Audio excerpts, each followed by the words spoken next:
Alrighty. Oh my gosh, here we are, and I am back. It has been a crazy week, crazy 2 weeks, not even gonna lie. Oh, I gotta mute this, otherwise I'm gonna start echoing. There we go. Alright, hello everybody, and welcome back to my live art stream. I am Waffles, and today I'm gonna be drawing up another painting just to chill, vibe out, listen to some chill beats, and I don't know, work on something cool to start off the weekend with some positive vibes because it's been a minute. It's been a minute. And hello, tiger named Jerry. Thank you so much for coming back. Ah, what a treat. Thank you for being here. All right, so yeah. Today again, I don't really have much of a plan of what I'm gonna draw. I kind of just have this idea that I thought of just before I started this stream, so I'm gonna just start going at it and see what we do. I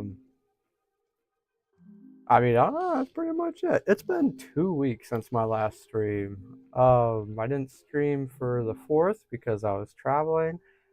That was a lot of fun. That was a super vibey weekend for me, and it was a great time. I got to go check out Richmond, Virginia. So, like, for realsies, it was a really good time. I'm super happy I got to go do that.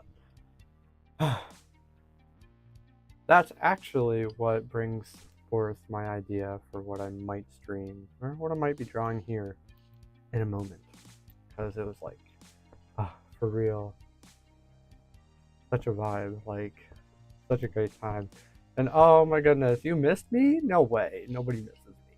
I'm just here, not a chance. I'm happy to be back, for real. Like, I'm happy to be streaming again because I was missing it. I really appreciate my streams. It's always such a vibe. And I get to draw something new. So, like, honestly, I've really been looking forward to this. Yeah. I don't know. Without further ado, let's just hop right on into it. If you like my stream, give me a thumbs up. Commission information's down below. And, of course, read the stream rules. We all gotta have rules in our life. Sit back, have fun, chill out, let's vibe. Let's draw some new art today. Alright, enough talking. I have to remove the pause. Oh! I got no hand. Oh, just kidding.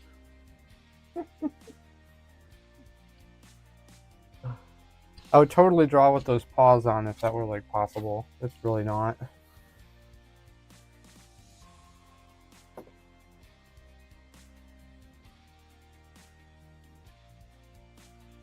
How are we? How have you been? Oh my goodness.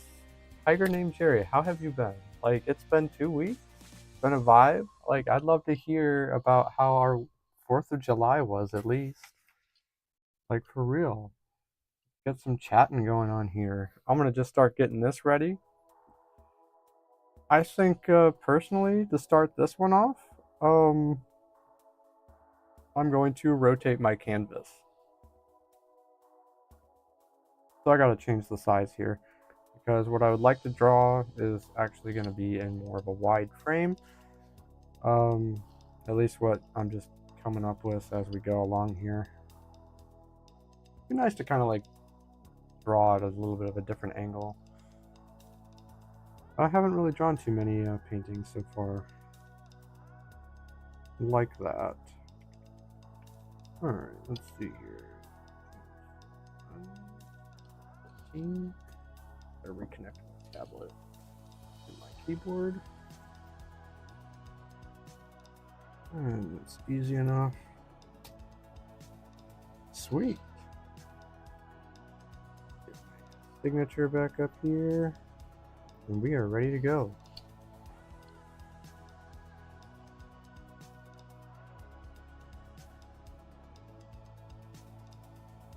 Oh yeah? Well, I mean, that's pretty chill.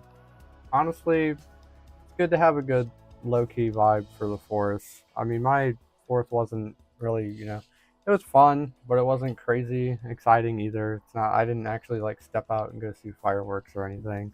I just hung out with some friends because I didn't get to go to EC this year, so we just kind of like made the best of it. It was still a vibe. I heard AC was a lot of fun, and honestly, I mean, I didn't plan it out for this year whatsoever. It was kind of like a hit or miss. I honestly, just based off what I'm seeing, I look forward to maybe checking that out in the future at some point too. Like, it looks like it was a lot of fun for a lot of people, and it gives me encouragement to go there next year. Definitely a goal, at least the next year goal for us, since we've already gotten so many conventions kind of in line. AC was really just a hit or miss.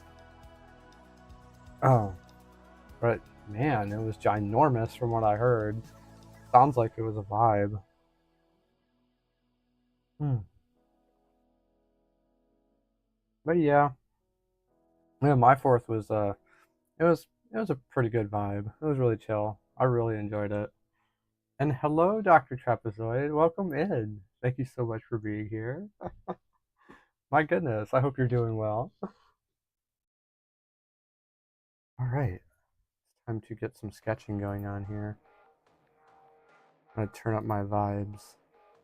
I hope the music's not too crazy loud on that end. I was playing with my audio earlier.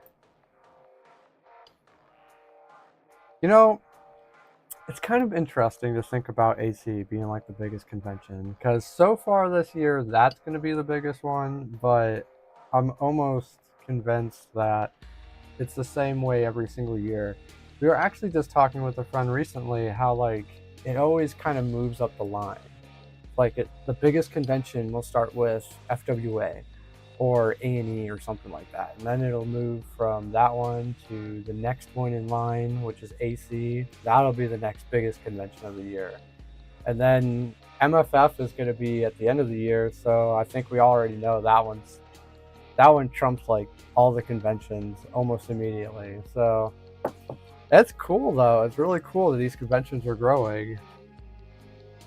It makes me super excited because like I mean, it's just interesting to see how many people are really getting active in this community.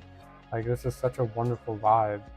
I mean, cool art, cool people, and to see all these conventions grow is just really cool. Because so many years ago, I would be looking at it like, I don't know, me as 13 seeing these conventions. I was like, compared to what it is now, it's just really crazy. It's really cool. Oh my goodness. Came back from the gym? Honestly, good work. Exercise is important, Dr. Trapezoid. Let me offer some chill vibes. You can sit back, listen to the wonderful chill music, and watch me draw. Relax a little bit. We all need to relax after that post-workout, you know? The post-workout vibes. Okay, I've done a lot of talking so far. It has been a busy week for me, by the way. I really feel like we haven't had a moment to like sit down.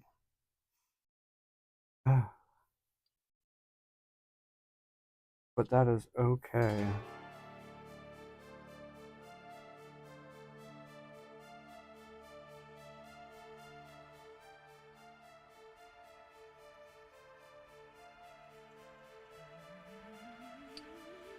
Busy week means productivity. I hope. I mean, I guess. I don't know. We got a lot done over here this week. Crazy to think how fast this week went by. Like, it's already Friday. It literally feels like Monday was just yesterday.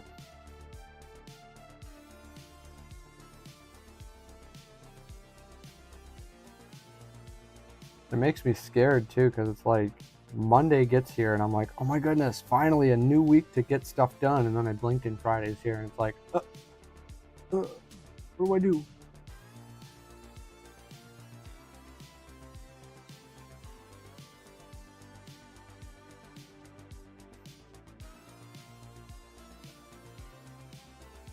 Oh yeah, Ryan Trihan. I'm totally butchering that. I mean, I've not heard of that name, but I will say that it's very likely that you'll hear familiar music in the stream because I use Epidemic music or epidemic sound as my streaming site thing for YouTube because it's non-copyrighted music. So it's very likely if somebody or another YouTuber uses like epidemic sound to supply their music, very likely you'll hear it. You'll hear a lot of the same music. And also, like, honestly though, epidemic sound just on its own, like, it's got some really cool beats. I use it a lot for my YouTube videos, so really neat. I'll have to check them out, like, for real. I'm not like, I mean, I have a few go-to YouTubers here. I don't know. Like, oh, there's no way I could, like, figure them out right off the top of my head, but, I follow quite a few channels, and it's interesting when I'm actually, like, watching a YouTube video, and I hear the same music that I, like, listen to or something, and it's just like, oh, we got the same music. I'm doing things right. I don't know. Funny little thought. Yeah, I'd have to check them out. If anybody is playing this kind of music in a YouTube video, I feel like their vibes are already at the same level as me. Maybe it's just me. Okay. I gotta get these boys sketched out.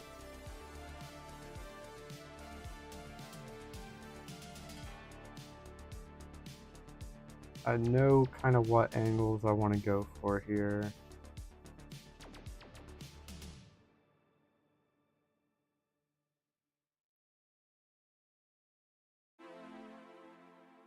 Okay, I did have some like just personal mental notes that I'd like to work on, especially as far as my art. One of which is definitely like perspective. I can draw perspective in like certain ways. But like there are certain angles I can't like describe them that I would like to try to draw that usually prove to be extremely difficult. That is one thing that I'd like to try to work on. Also fitting in more than just one character in this one. So I'd like to have a few here. But that being said, I have to figure out how I'm going to have these boys positioned.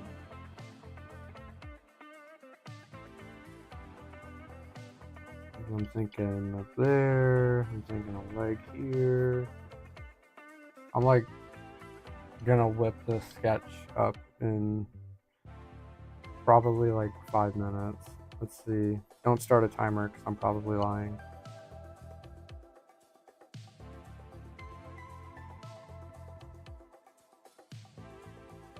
There we go.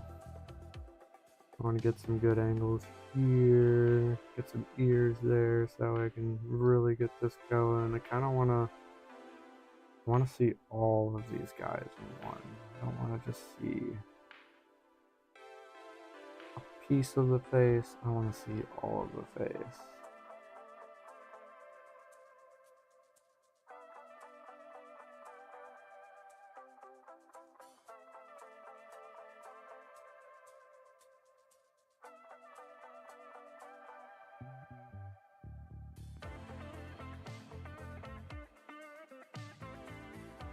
There has been one thing like that I've really liked so far. Thinking of YouTube's for real. There was one YouTuber I recently just found over the past week that the way that they make videos is essentially they're writing a story, or the story is their life.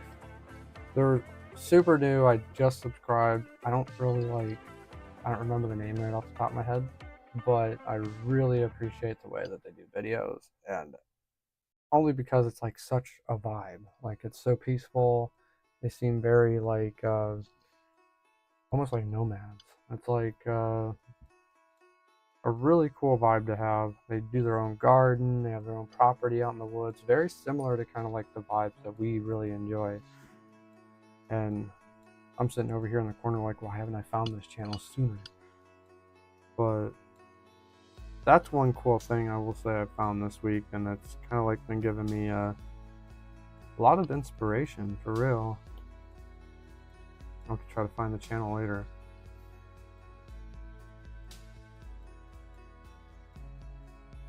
Hey, I mean, fair.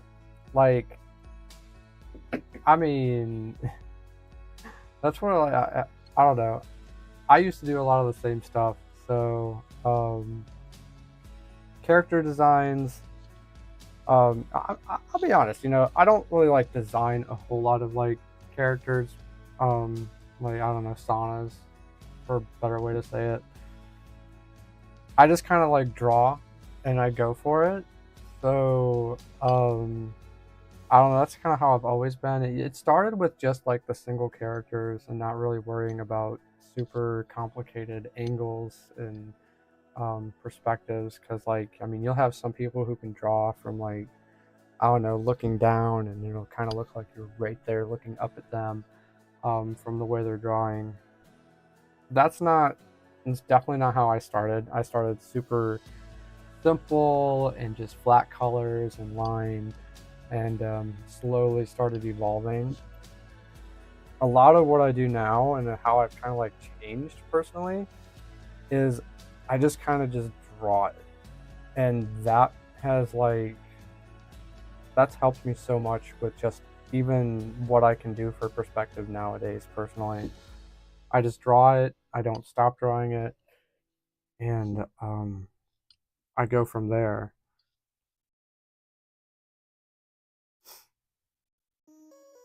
I always try to like do something different because I'm trying to with every art piece I draw. I always try to like do something that's gonna better my art or help me learn.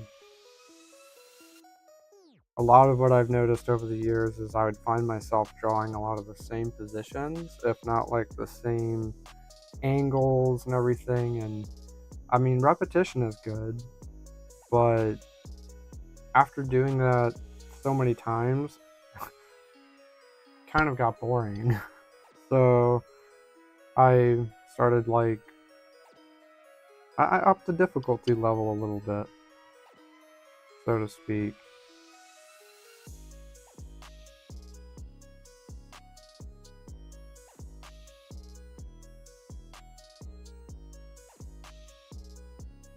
Which has honestly made this a lot of fun and has taught me a lot just by simply doing that. That way I don't find myself drawing the same thing over and over and over again. I always try to find something new to draw.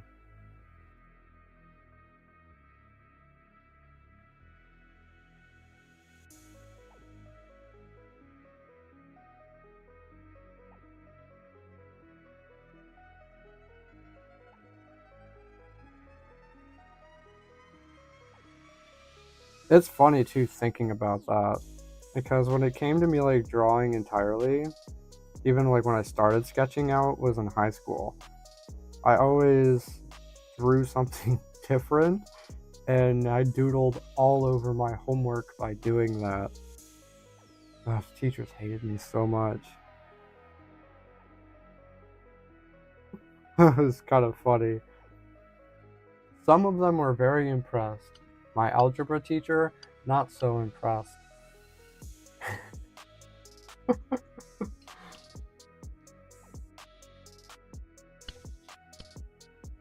But I learned a lot from it. I'll just put it out there.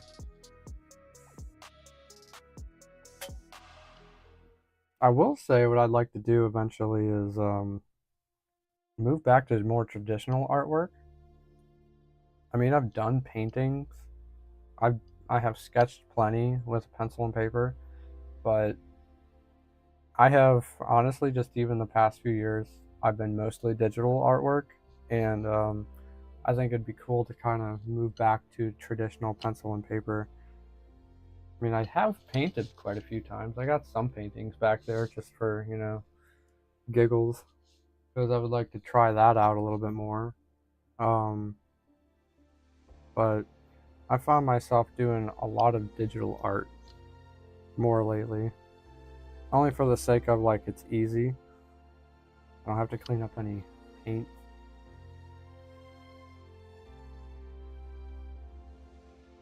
But I certainly hope to like move on and do some more traditional stuff too. That would be kind of cool.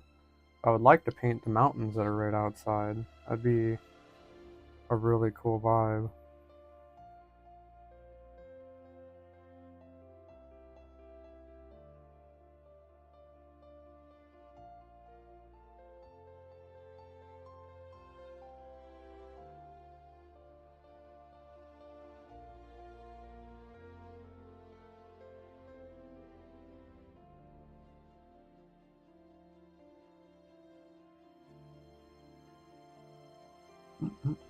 Okay, I think I like where these are positioned.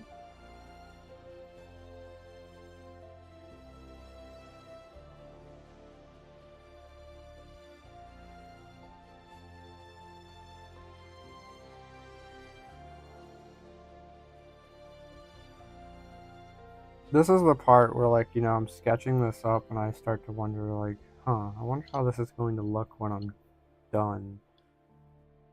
And hopefully, like, I'm aiming to finish this by 12, but we'll see what happens.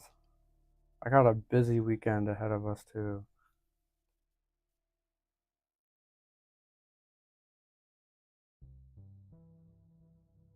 Procreate Dreams. Is this a art software? I'm curious. And honestly, that's super cool. Like, another thing, and I was thinking it too, I want to do more animation. But animation is like, I appreciate anybody who can sit down and really like do that. Even like, I don't know, some super complicated animations out there.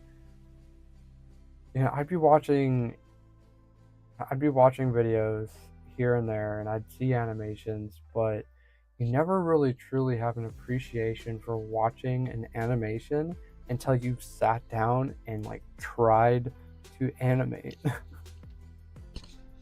A totally different feeling.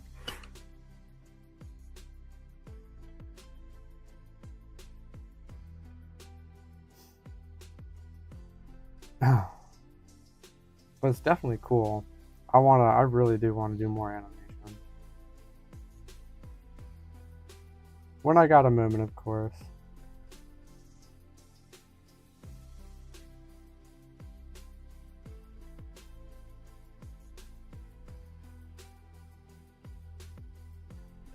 Alright, let's get you scooted over here. It's going to be interesting.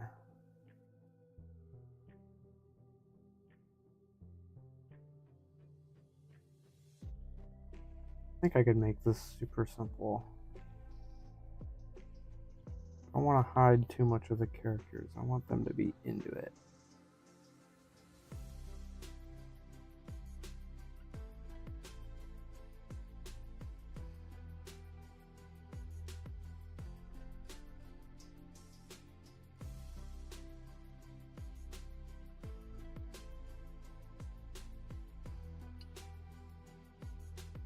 Oh, see, that's pretty cool. That's really cool. I'm curious, Tiger named Jerry, like, what got you into artwork? Where did you start off? Like, now you're thinking about animation and stuff, like, or you're picking up on that. That's kind of really cool. I'd like to hear about it.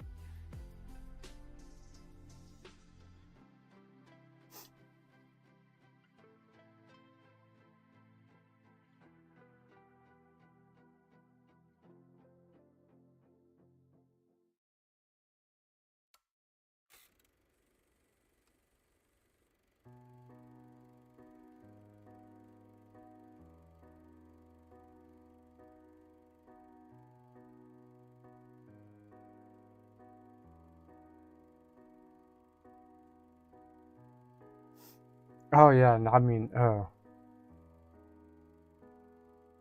Robin Hood, like, come on, everybody's got to have seen that too. Like, that is, first off, my fiance's like most favorite movie ever, Robin Hood. It's really interesting watching those animations. And I don't know if you've noticed it, like I have in the past. You can tell, like, how some animators will actually reuse or copy and paste some of their animations just so they don't have to do, extra work where it's unnecessary. Like, you can actually see it throughout that movie where they've used very similar like character movements, and basically used those frames for other characters throughout the same movie, and then you'll see some people dancing exactly the same. It's just like really interesting small little animation things you can pick up on. I thought was super neat. And then I also noticed other comparisons to other movies as well, using very similar movements from Robin Hood. Like, it's really interesting. And I know some people have talked about that beforehand too, where I think if you like watch, let's say Robin Hood, or watch what is the other one? I think it's the Jungle Book. If you watch those like back to back, because I think those were somewhere near the same time frame that they came out, roughly. You can actually see again very similar character movements from both movies, because they're essentially using like they're using everything that they made in the first movie and moving it over. Makes it super easy to animate next. You don't have to go and redraw frames. They can just reuse them and change them up a little bit. It's kind of neat. Just a small thing I've noticed. But now it's like whenever I'm watching animations now, I like hyper analyzing everything, and I can see all this. Cool. It gives you like, food for thought. Hmm.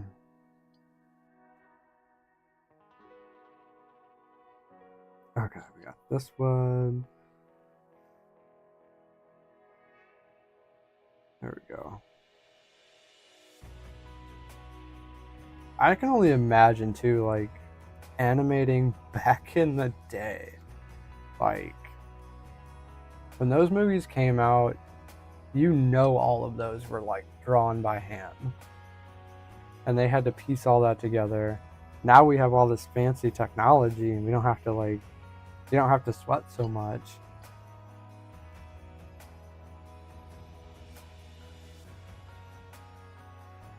True appreciation for old time movies like that, for real.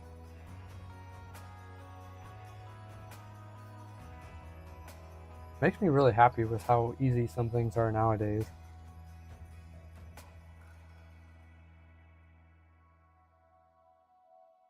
The only thing I like, I will say that it can immediately like destroy my confidence is AI artwork.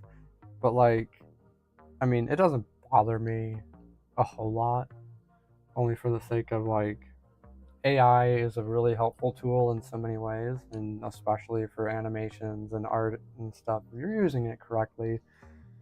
But like, I don't know. For me, art comes from the heart. I don't like type a code into a computer to make it for me. If that's like, it's one thing when you're an artist using it to better your art. It's another thing when you're just typing a code in just to type a code in just to make a picture.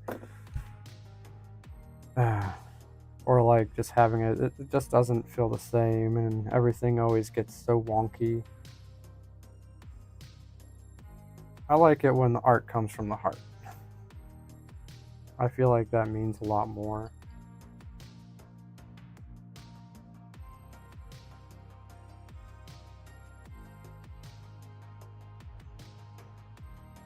I mean, that's how I started too. Like,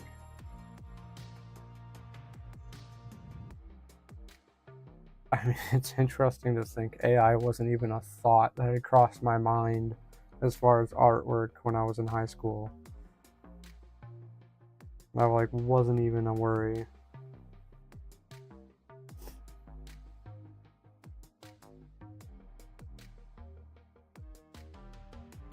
All right, this is cool. This is sketching up nice and easily. I think I'm gonna change the ears on this one.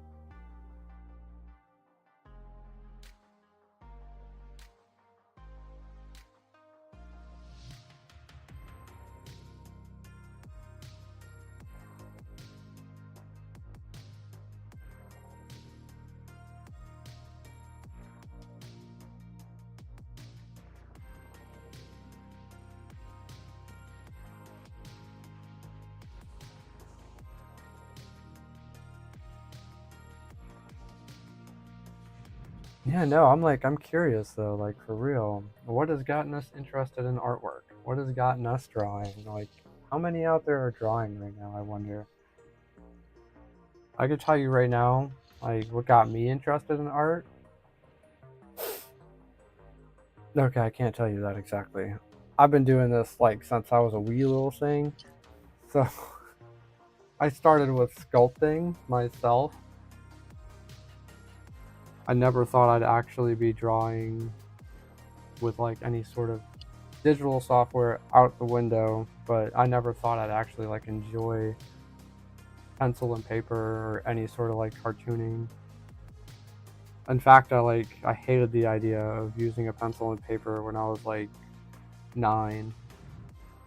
The irony of now I'm like doing this all the time and actually like, drawing some yeah, paintings and everything. Like it's just a funny irony. But like sculpting is really what started all this off for me. And art like runs throughout my family too, so everybody in my family has done art in some way, shape, or form.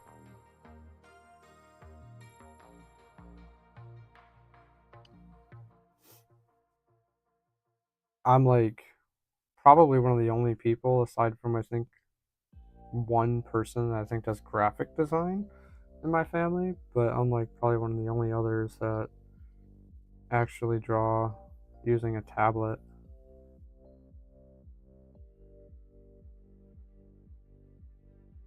or an iPad. Like I do digital art.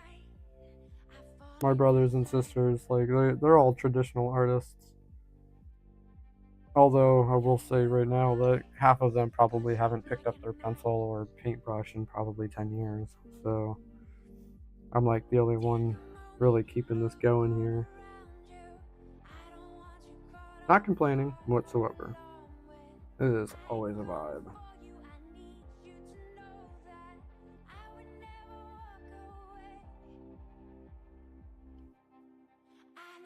Let's get this leg up here. I don't want that right there. I want that right there. I want to see this paw right here.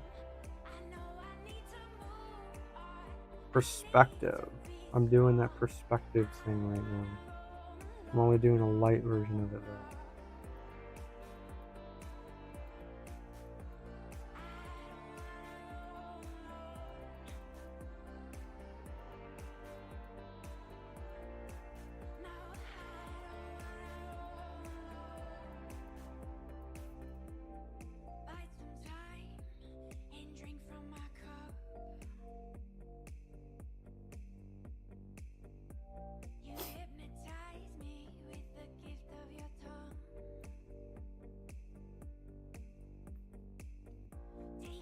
That's really cool.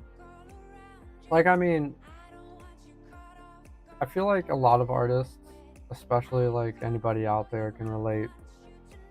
Um, I feel like a lot of people have always just been into artwork, always been into something, which really kind of fuels that fire to kind of move forward. And then stuff like, I mean, animated movies, for me, I mean, come on, same thing here. Like, if it wasn't Looney Tunes or some sort of a anime, like we watch Disney. We have Disney Plus. I watch Disney all the time. Every single Disney movie is like a pure inspiration. Like to just keep this going and really like keep drawing. I gotta say, like some of my most favorite Disney movies, Luca, that one's a good one. I believe that's called Luca. Ratatouille. I love Ratatouille. Also because I love to cook, not just for the animation, but I love to cook. One of my favorites. So there's like inspiration all over there for that. That's like 10 out of 10. Appreciate that.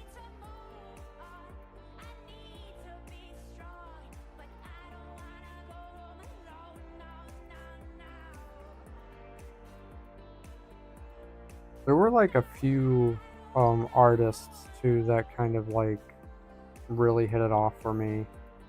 Um, And I mean, didn't really know them or anything, but I always enjoyed seeing their art. And that was when I was like, I don't know, 13, 14, going up. Like, I'd see their artwork come out and be like, wow, I hope I could do something like that someday. And I'd always just try to draw to meet that.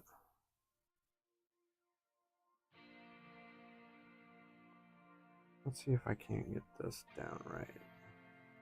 I know what I would like to get this angle in, but I can actually, I think I'm gonna manage. Yeah, it's vibing. I like it. I dig this. I dig this whole angle.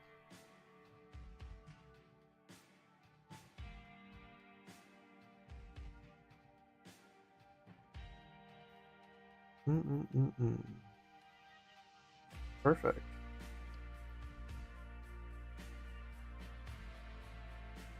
Also, I don't know how charged this mic is. I feel like it's probably gonna poot out at me at any point, but it should, I only just started, so it should last me at least a little while. I got my other mic here to, just in case. Preparing for the worst.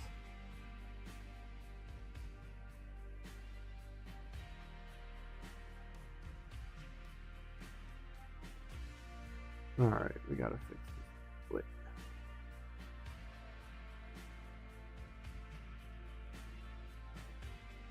Alright, now we gotta play games here. I gotta have some fun with this. What is our most favorite animated movie? Or I should say Disney animated movie. We're going specifics here.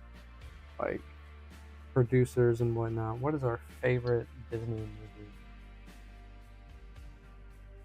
I'm gonna put myself on the spot here because that means I'm gonna have to choose a favorite Disney movie. And there's so many to choose from. Oh my goodness.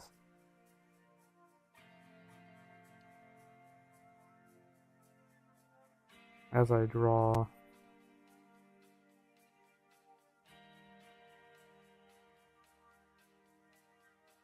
Let's see. This right here.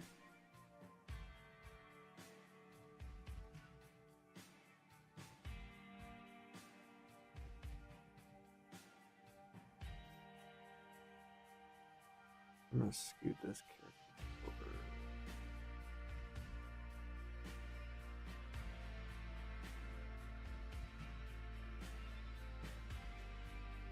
I will say too, fun note about digital artwork versus traditional. I can do fun stuff like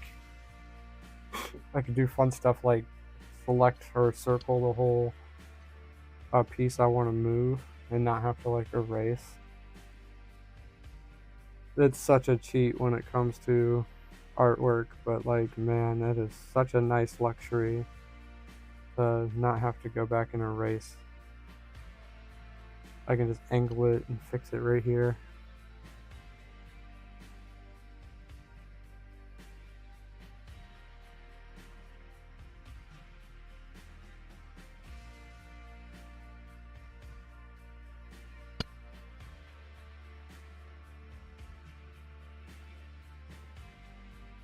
Okay.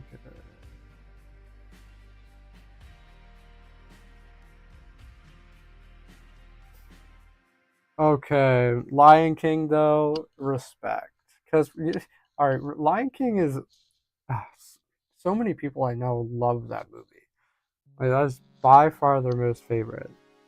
I feel like that's a very common favorite. I mean, definitely respectful too because I mean, it's such a good movie.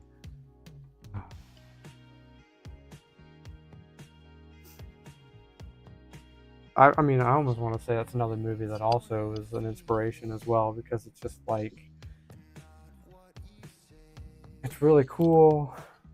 All the characters, like the beginning's kind of sad for obvious reasons, but it's so impactful and so wholesome.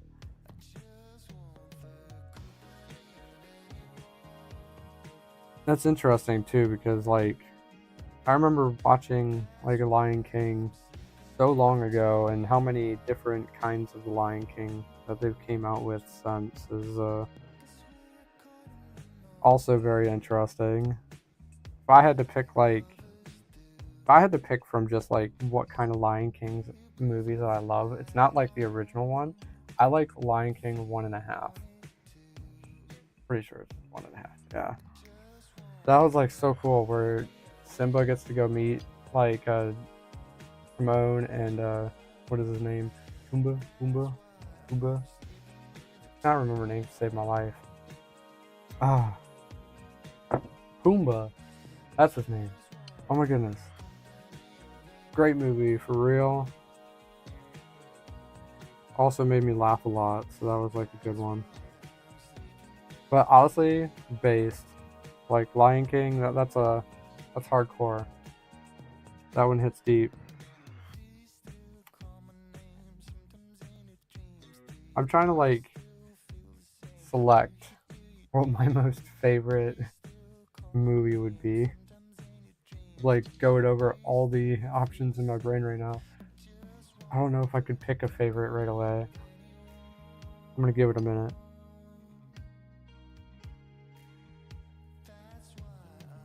I wish I could just say like, oh, they're all my favorite, but we gotta pick one specific one. And every single like Disney movie out there too impacts in its own way for its own reasons.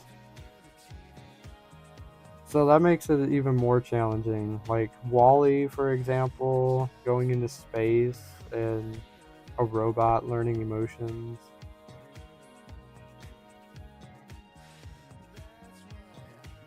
Essentially being self-aware. It's really neat. Then you got Luca, which has got like obviously very controlling family and someone who just wants to step out and go experience the world. That can be really challenging for a lot of families out there. I know that.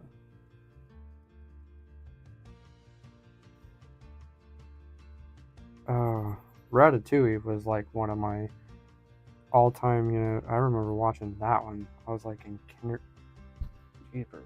When did I first watch that? Pretty sure I was in like 4th grade. That one was a good one.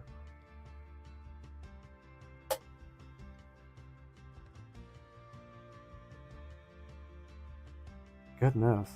I don't know, so many different reasons. And Ratatouille, like, that one inspired a lot of my cooking too, from a very young age. I mean, I've always loved cooking, so Ratatouille was always a vibe.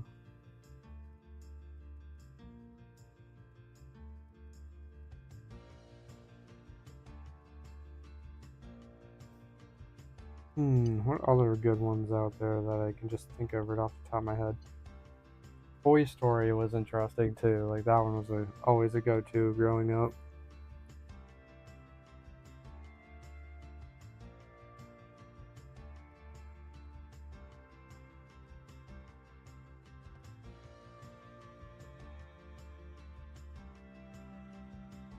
Man, all of these like too impact in such a different way.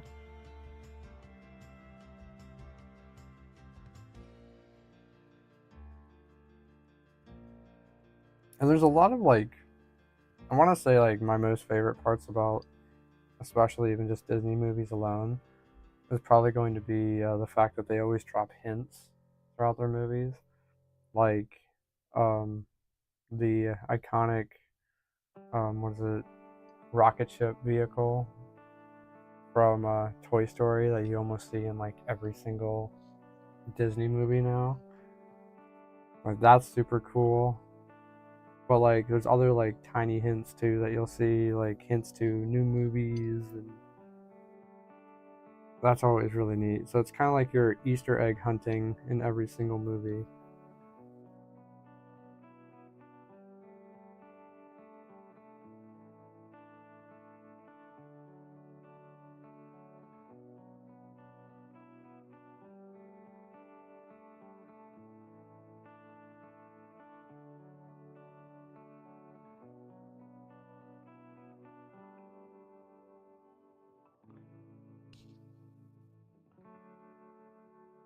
Letterbox. Okay, okay, fantastic Mr. Fox, of course.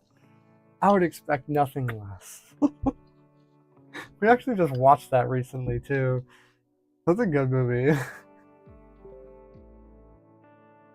Oh, if any movie was like gonna honestly make me bawl, I feel like that one definitely did, for many reasons. Um, Fantastic Mr. Fox. Ugh, everybody I know loves that one too. I feel like you're not a furry if you haven't watched that. Oh, shoot. I'm trying to think what other ones like play it off me right away. Because honestly, I feel like anything super iconic.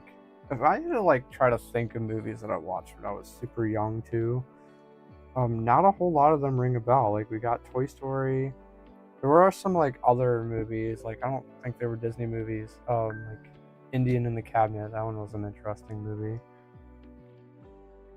Or what was it? Indian in the Cupboard? Something like that.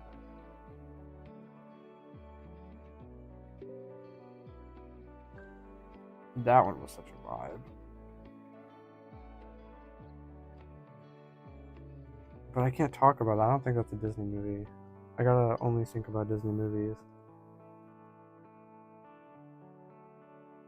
I also did watch Wish rather recently too, which I gotta say, like I expected so much more from that movie. Like it wasn't like a complete disappointment or anything, not to say too much, but it was like I definitely expected, I don't know, not so much the same storyline. It was very predictable. But I did appreciate the way they like painted their frames and how they animated it. That was really cool. But it also reminded me a lot of another animation um, on Netflix, which very, very similar, like almost exactly the same animation. Makes me think a little bit.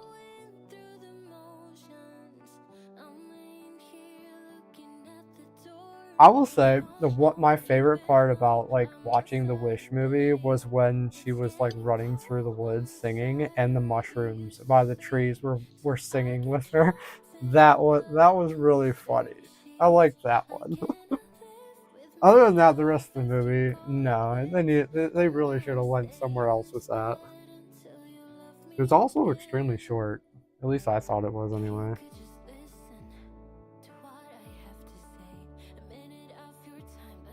But I don't know. I feel like that's also like Disney's trend.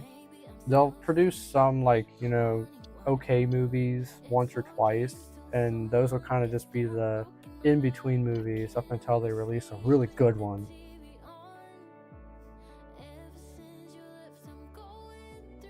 What I would really like to see them do is like, personally, if I had to put something out there, like it would be nice to see Disney make more new movies, more new themes to go with, and change things up.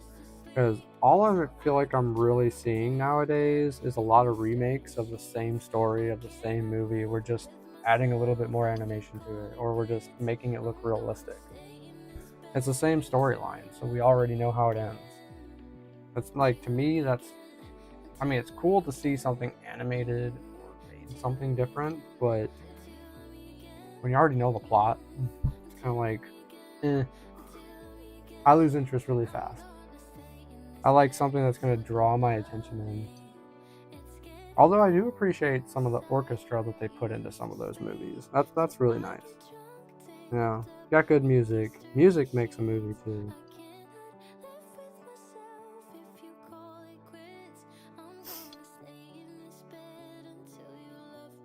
Ooh, Moana too. I love Moana. Moana, that movie is that one's magical to me. I feel like if there's one like good Disney movie, I mean, I'm sure that there's always something about these Disney movies that you could make better. But like Moana, for me, I really like the way they animated the water. The music was pretty good. Very like it really made you get engaged in the movie, especially a lot of the animation and how like it's fighting the lava monster at the end. Like that was just so really engaging.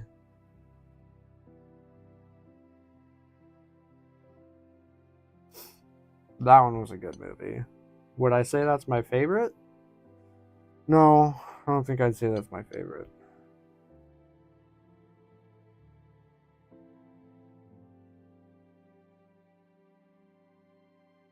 Alright, there's a lot I would like to try to capture inside this art piece. Now that I'm thinking about it, I want to get him sitting over here. I want him to also be a little closer. Get you down here to get you comfortable. I want to make you bigger. There we go.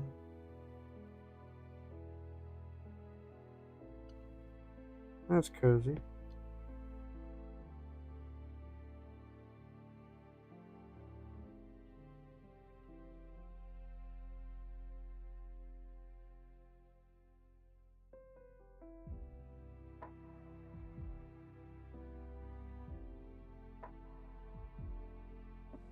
Disney Infinity, as much as I love my ADHD, I want to say I have, but I don't think I have. No, I don't think I've ever played a Disney Infinity. Please tell me. Tell me all about it. I would love to hear about it. Although it sounds extremely familiar.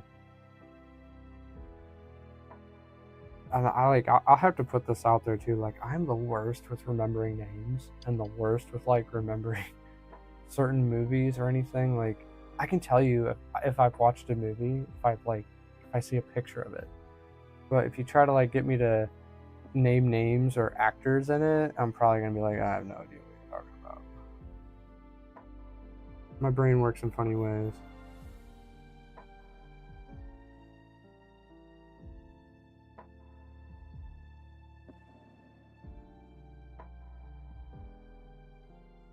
Alright, this is gonna be super dope. I like how this is lining up. We are going to draw the bench now.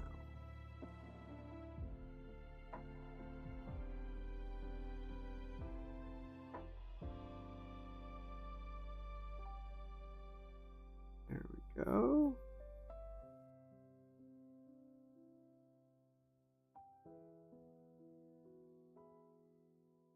He's a little invisible. It's time for me to really start sketching up the background here. I'm slacking.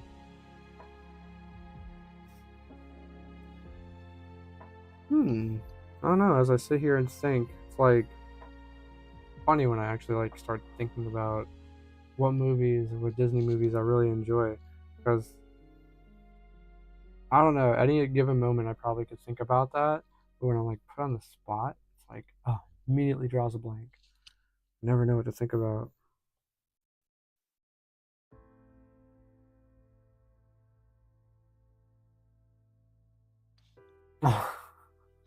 All right, well that's dope. I'll have to check it out. That sounds really cool. I always love like interactive games too. Ooh, I almost sneezed.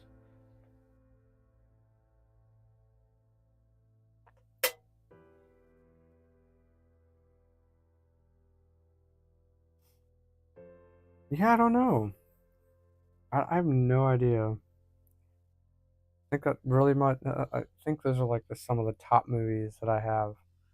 Just at the top of my head, we got. I mean, you mentioned Lion King. That's super dope. I mean, I feel like anybody's gonna love that one too. That's a good one. Toy Story was a good one, and they managed to actually make it pretty good throughout, like to the third movie, in my opinion.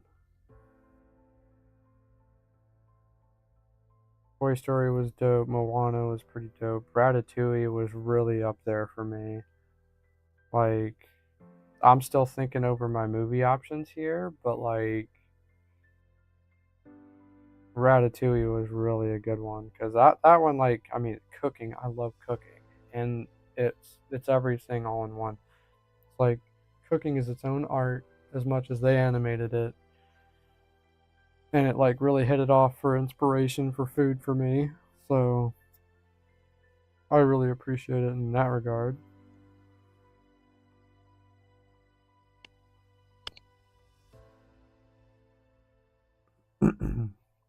Let's think.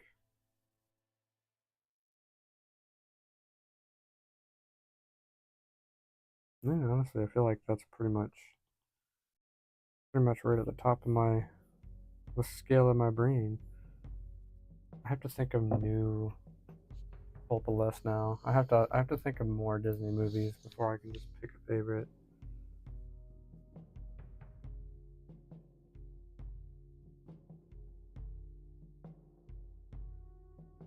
Yep, that's right. Bring up a list. Now that I have a list in front of me, I could definitely go. Oh my goodness, I had no idea. Oh, that is a Disney movie. Interesting. I do remember Meet the Robinsons. That one was also a rather touching movie for me as I grew up. Meet the Robinsons and Inside Out. Love that movie. Very wholesome. Both of them have like different meanings, very much different time frames. But like Meet the Robinsons was cute. Like, I mean, an orphan being super smart growing up, trying to figure out how to learn, has to learn from his mistakes and learn how to live with the mistakes. Like, kind of like being an artist, you know? You have to like trial and error your way through it and figure things out. And yes, good idea, by the way, looking at a list of Disney movies, because trying to remember things right off the top of my head, I don't, it's impossible sometimes. All right, so Meet the Robinsons was a good one. As far as favorite movies, I don't think I'd really put that in the favorites list, but that one was a memorable one. I will put that one out there. Inside Out. I mean, I love that movie. That one's a good movie. If any like Disney movie really kind of got me tearing up, um, Inside Out was definitely one of them. Like for so many reasons.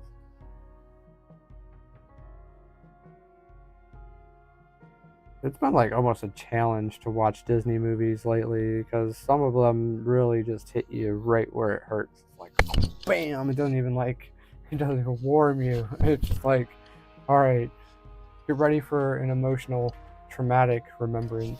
Just, wham! Why am I so touched by this part of the movie? It must mean I've like dealt with something in my life. I have no idea. Inside Out, good movie.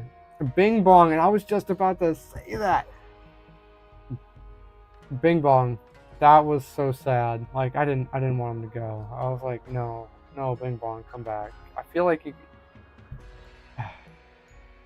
there was a way. There was a way. There had to have been a way. I was like, why don't she just throw the what the heck is it called? Freaking wheelie thing. I got dumb brain right now.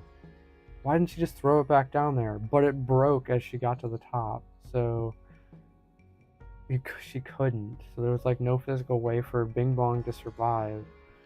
Oh, so sad. Pretty sure he was made of cotton candy and he cried like hard candy, which I mean, come on.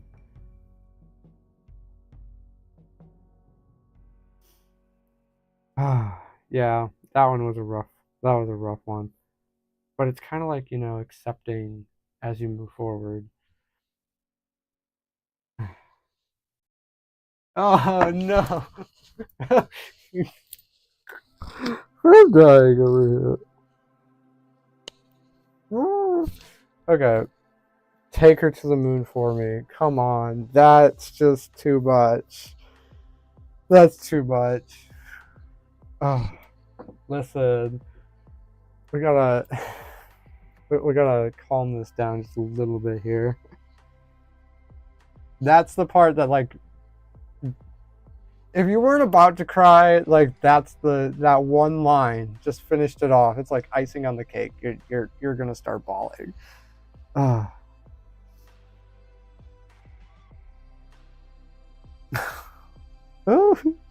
Okay. So anyway, what other movies do we got here?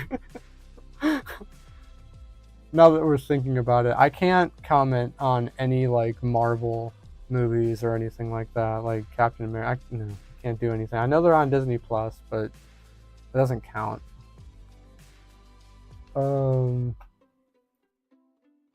Come on, I know there's more than this. Lilo and Stitch. Oh, Lilo and Stitch was a good one. Like all three of them, I think. I think there's three of them. I think there might be four, maybe four of them. Well, I like the first and the second one. Those are my favorites. Like Lilo and Stitch all the way. I grew up on that one too. I'd watch that all the time. So that's another one. Loved it.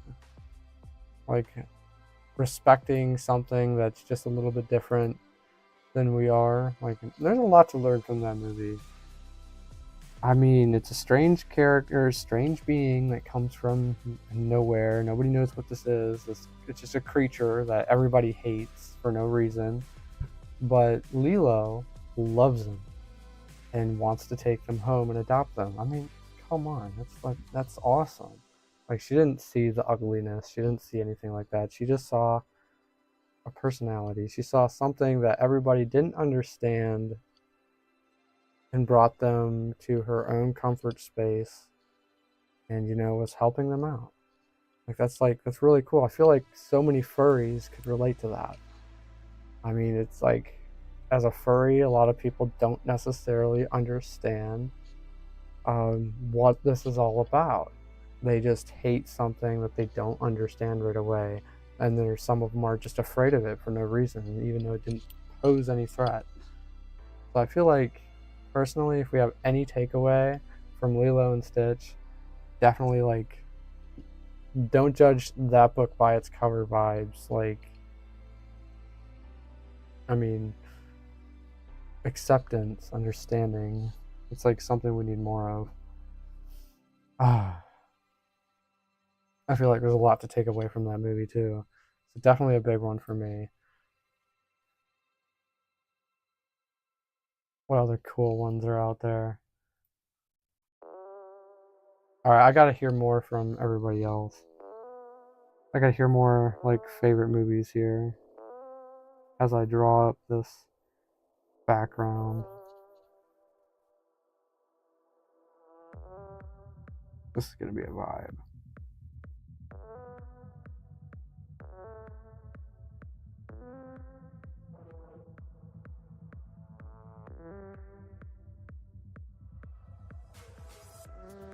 This is where I learned that perspective too. Perspective. You can love it and hate it at the same time because you can never, like, draw everything perfect. Sure, you can picture everything like how you want to picture it, but can you draw it the same way? Never. Not never.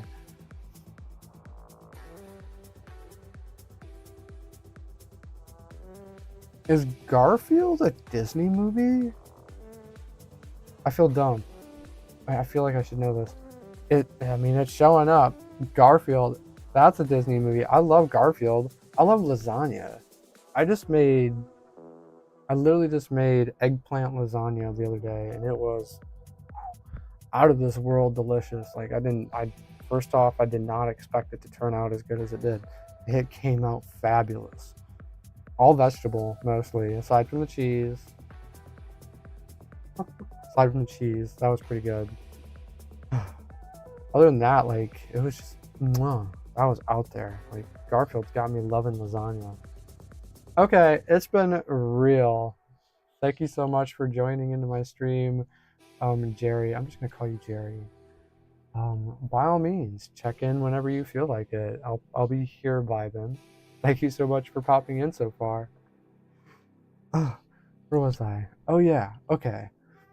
Um, Garfield, love that movie. I mean, Garfield 1 and 2. I love the second one more than I love the first one. The second one I think has more meaning. First one was, I mean, for the time frame it was made in, it was pretty good. I think they definitely hit it off with like how they wanted to piece that story together.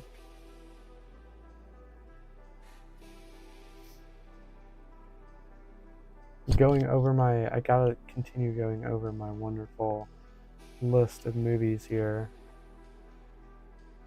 I remember watching Herbie. That was a funny one, but I've only ever like seen the first one. I never really went beyond that one. That one, that was a really funny one. That one got me laughing like when I first saw it. I think I saw that when I was like 8, maybe. That one was a cool one.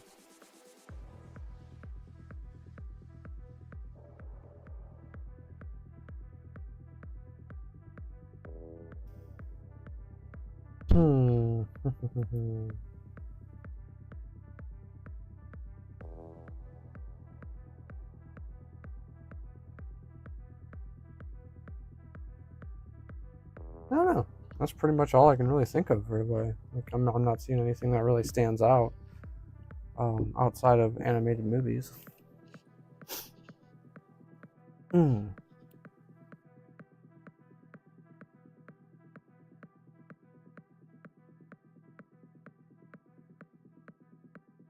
Honestly though, like not a bad selection.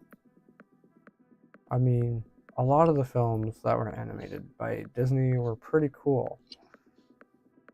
They all have like the one thing that I love about it is they all have their own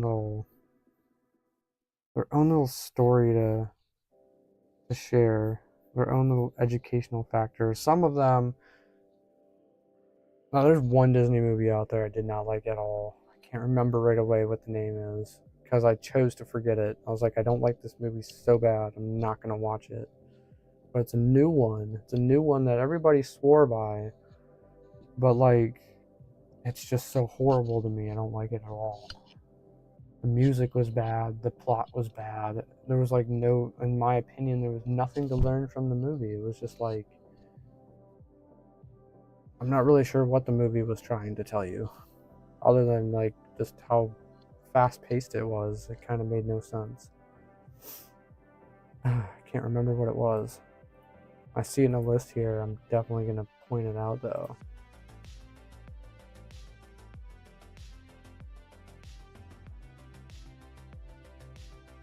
Like the whole plot of it was like there was like these special doors and everything that everybody got, and it was like their special thing about them, and they got certain superpowers through that special thing. Not a good movie in my opinion. That one was not good.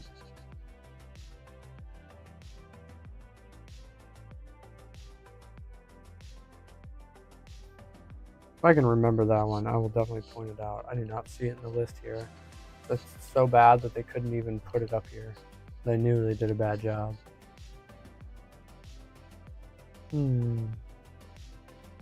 That's all I can think of on that one. I feel like I should probably come to an ultimatum on what Disney movie is probably my favorite. And you know, I have to put it out there because it's always the first one that comes to mind for a number of reasons. I think I'm going to choose Ratatouille as my favorite Disney movie. And I mean, I feel like we could definitely agree why. I mean, I love cooking, but that's not the only reason why I choose that movie. I love cooking. It was definitely a big inspiration for me outside of the animation. and the fact that, like, I mean, there's a lot to learn from it. A grown human being trusted a rat.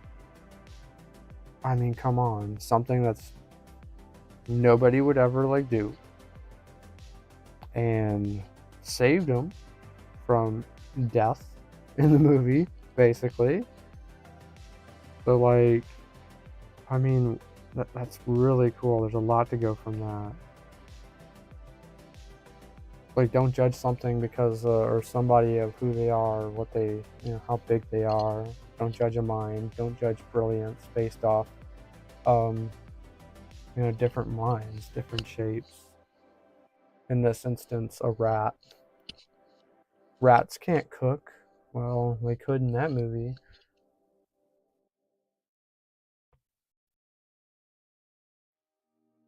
Ooh.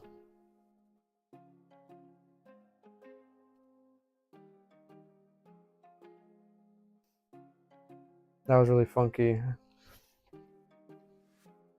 I always love it when I'm sitting here streaming and I just get something, like, it feels like something's just crawling up my leg. Woo! Okay. Yeah, Ratatouille wins it for me on that one. Definitely got to put that out there. Ratatouille is one of my favorites.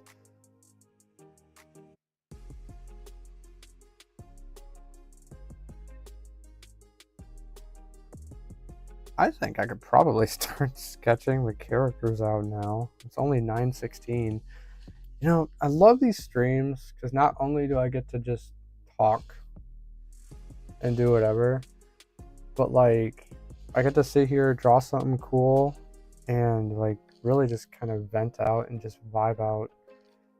Have a good, it's a good way to end a week, like, for real.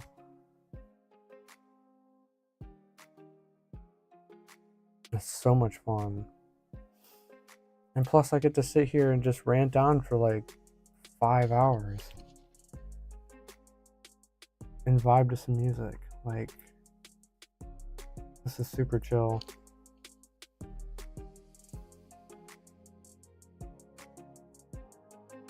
I feel like I'm just gonna, like, I don't know, maybe it's just me, but I'm like kind of one of those people.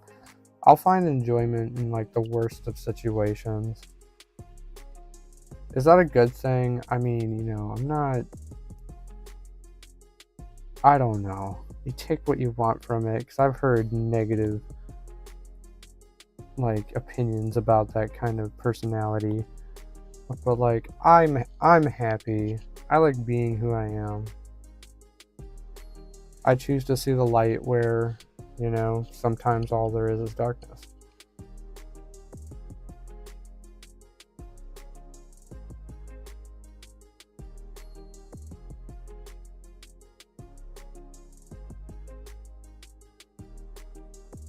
For real though, I'm just out to have a good time. I don't like things that make me stress. I don't like things that, I mean, in other words, is things that you're going to see everywhere else. Politics, not a fan.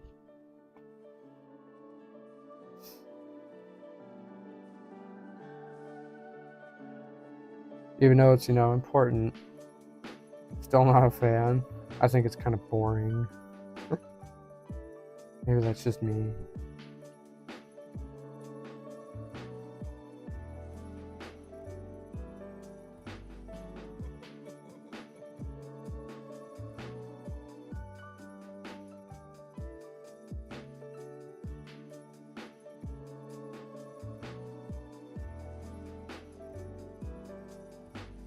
And all right.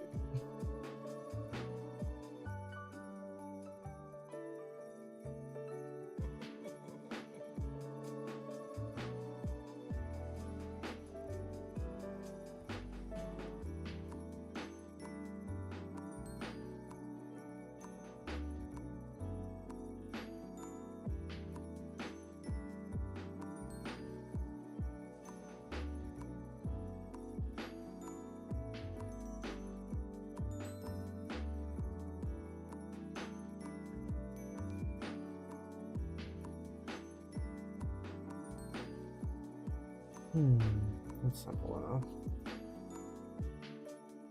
Lost my train of thought.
Okay, back on track.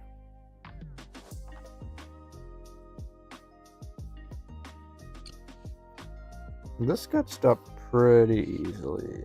Now I feel like I can start kind of lining it. My attention got pulled. The life of having ADHD.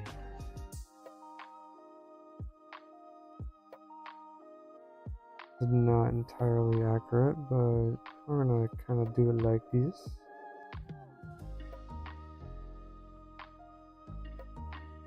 I always focus on like drawing a sunset and everything in the background, which I mean, I'm gonna try to like include as much as I can here, but that's not gonna be the entire focus of this picture.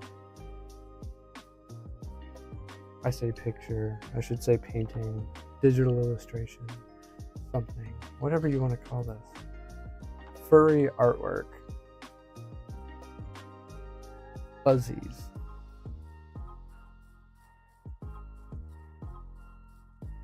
Fuzzies sitting in a corner. Alright, I'm gonna have to change these really quick to a darker color. Probably make this blue so that way I can distinguish what's going on here.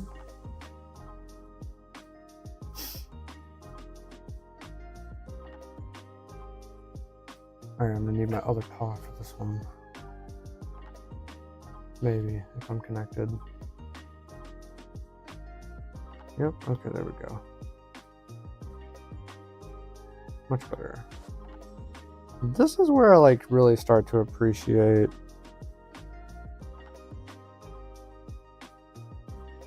the digital art software. That makes stuff like this a lot easier. Or I can just make straight lines. And I can draw something how I want it to look. Is that cheating? I mean, it depends on what your idea of cheating looks like. Because I feel like with art, there's no such thing as cheating.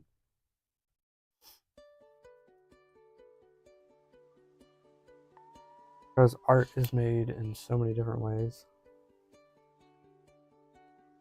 I don't think there's a good artist or a best artist. I don't think there's like, you know, I feel like art is its own different way. It looks like it's gonna look different. It's gonna, like, I mean, interesting. It's gonna sound different. It's gonna taste different. Art is what it is.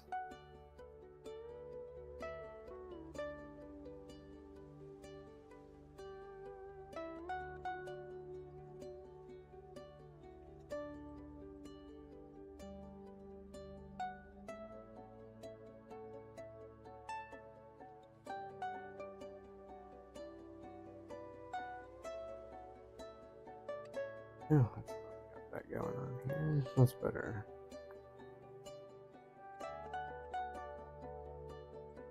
I think, you know, art personally is just a great way to really like capture memories. as much as anything.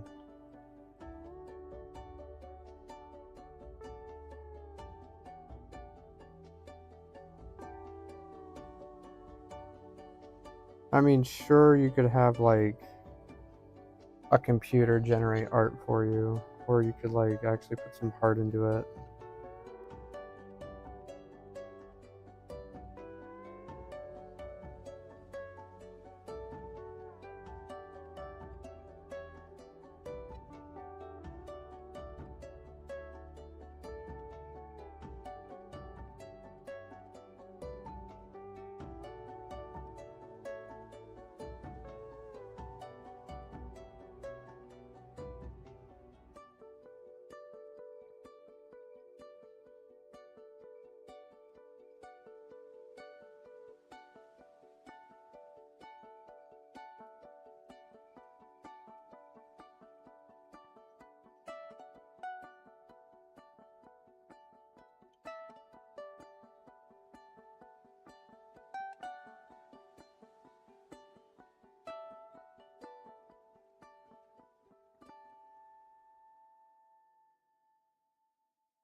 I swear.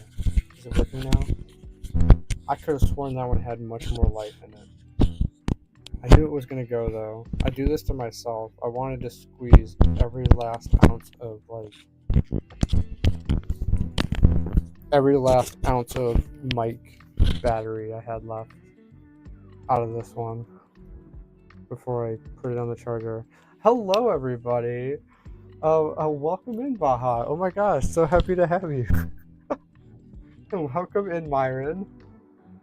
Thank you all for joining in today. I've been ranting on about a bunch of random stuff. And yes, yeah. I was trying to make that mic I was trying to catch it. It literally just died within the last few minutes. I have no idea what I was talking about. Talking about perspective. I've been talking about a lot this stream. How are you all doing? Thank you for jumping into my stream, by the way. I really appreciate that.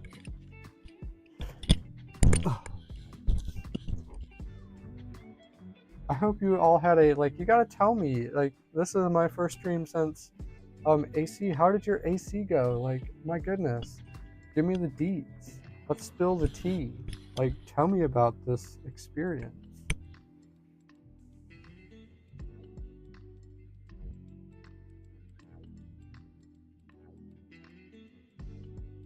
I also hope I'm not being too loud. Oh, screaming into the mic.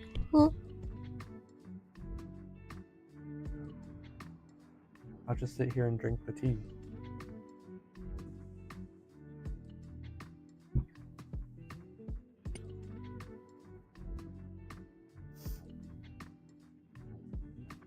Pretty adequate tea, not gonna lie.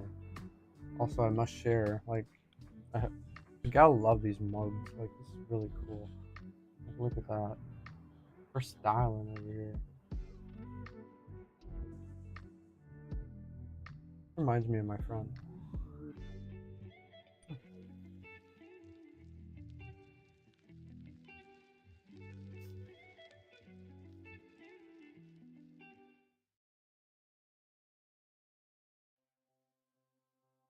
Honestly, though, that's cool. That's awesome that you're doing good.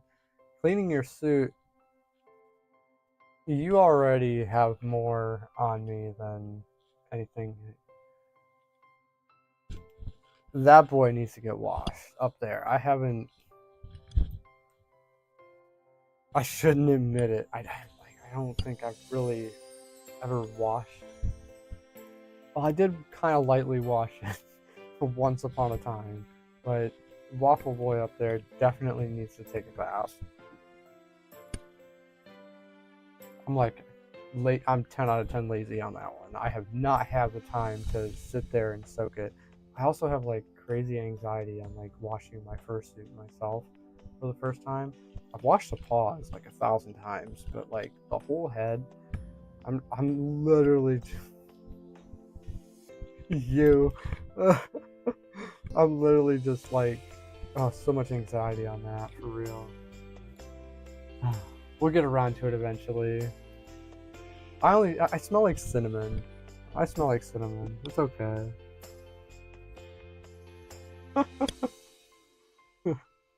It's someday we'll get around to it. Dogs don't need baths. Like we gotta be real here. Like we don't take baths. Don't need that.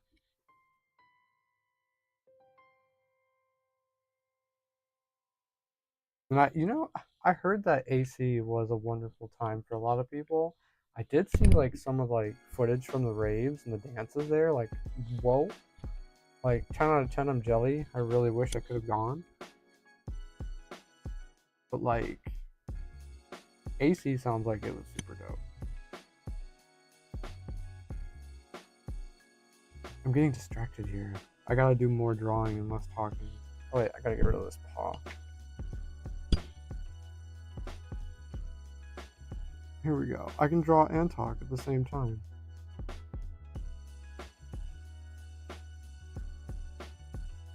I'm gonna turn that one down.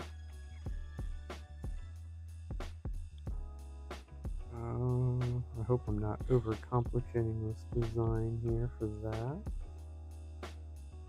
No, that should be fine.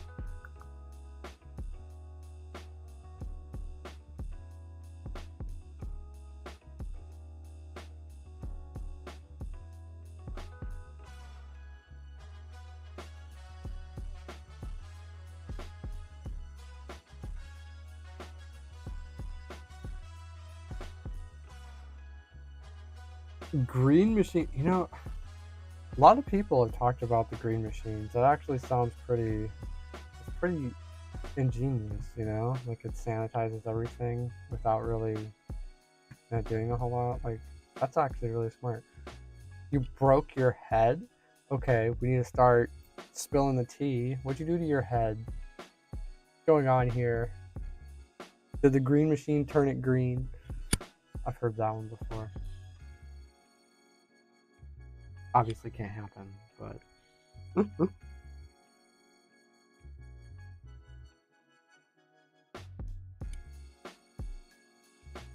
I have like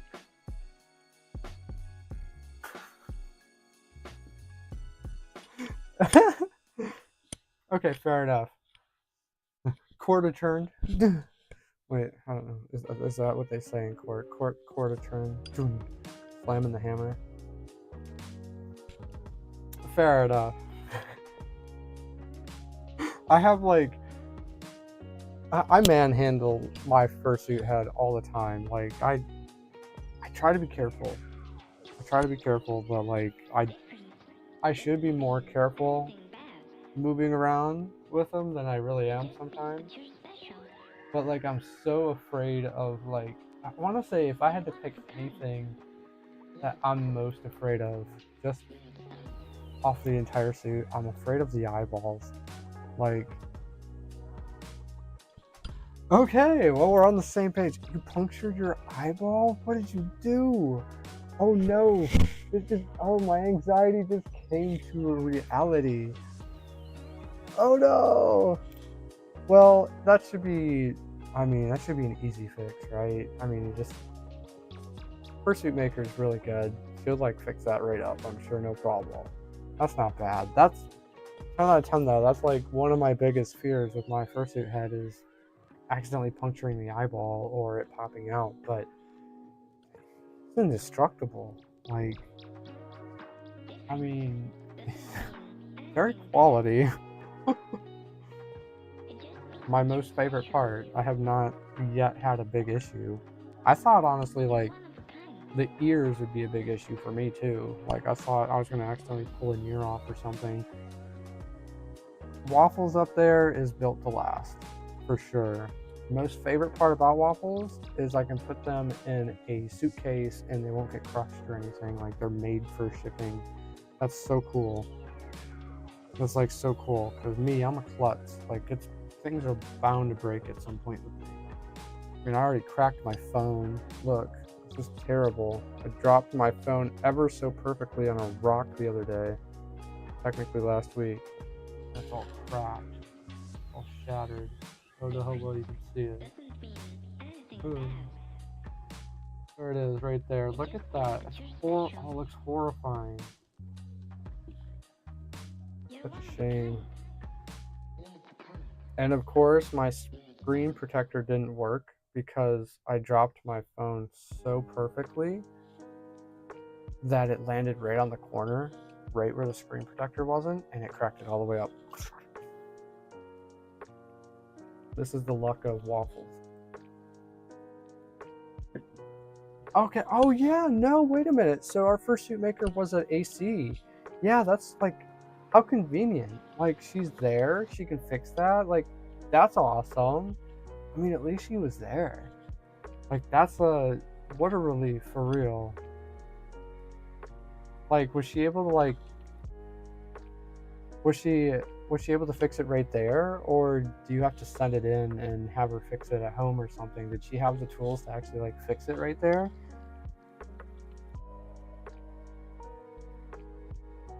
It's like I don't know. That's always my worry. Okay, that's fair, honestly. Like, and expected. But I mean, at least he was right there and you could talk to her. Like that's pretty convenient.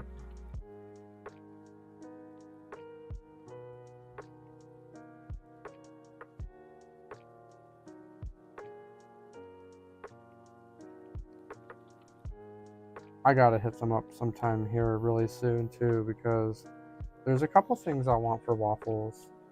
I want eyelids. At least something I can put on there. I don't know if it's compatible for that, but like I would like some eyelids. That'd be dope. I also want some feet paws. Like I just want some paws for my feet.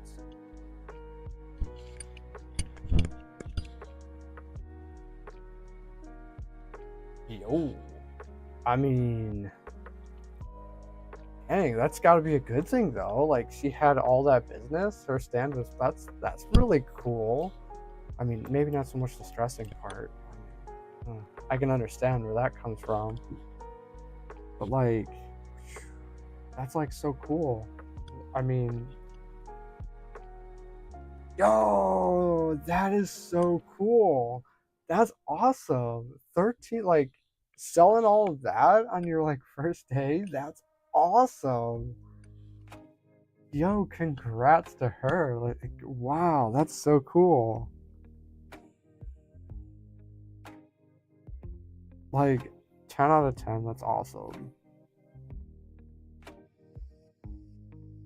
I was like, and I was seeing too. I was seeing how much she was making for, um, just in general. Like, that's really cool to see and hear that a lot of her stuff is sold. That's awesome.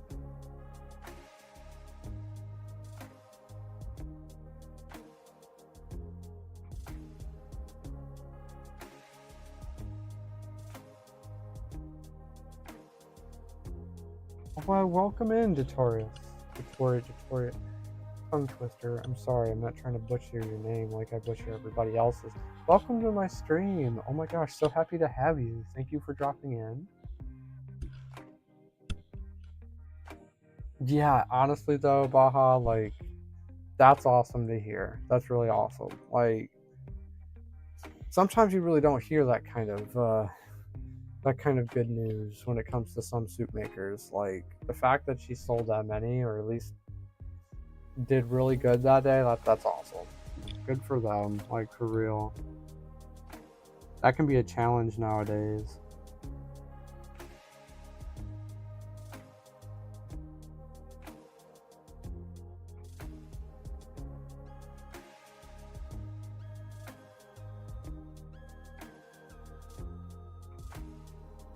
All right, here we go. We got the start. We got the start of the table stuff here.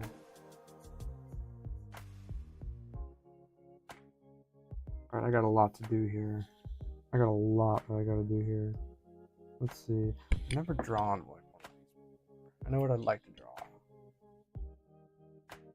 draw. That is a lot of suits. Like, for real? Yeah, somebody's like, at home right now, just dancing. I'd be. That's awesome. I'm looking up a reference and typing on that.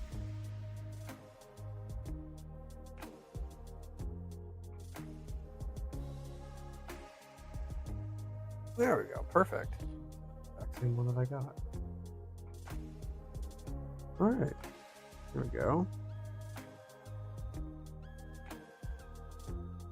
So we are going to sketch this out.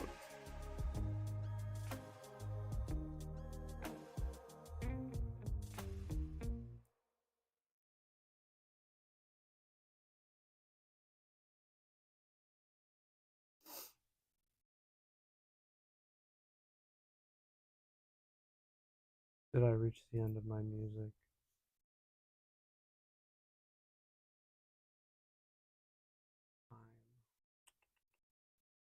I'm going to type in some more music here.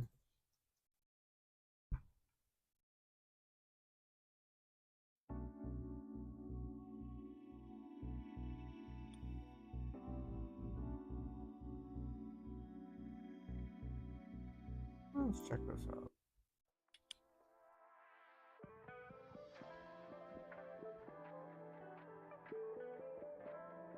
Yep, I can vibe with that.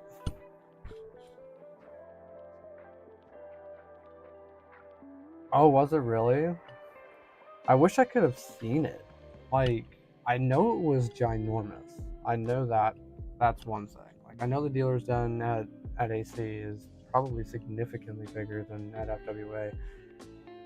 I was surprised at how FWA did it this year. Like, last year it was set up totally different. I liked last year's layout better than this year, but granted, this year it didn't seem like there was a whole lot of. Maybe it's just the layout, but FWA's dealer den didn't really seem as big as it was last year. This year, so I don't know what to say about that. But like, I did see like some pictures here and there of just like some parts of the dealer's den, but I don't really know if that was the dealer's den or not. I just remember seeing this absolutely humongous like space where everybody's selling stuff. Like, Lord. AC is just ginormous. I'm gonna have to mentally prepare myself for that experience next year. Crossing my paw fingers that I can make that. Be super cool. But it sounds like a lot of people there.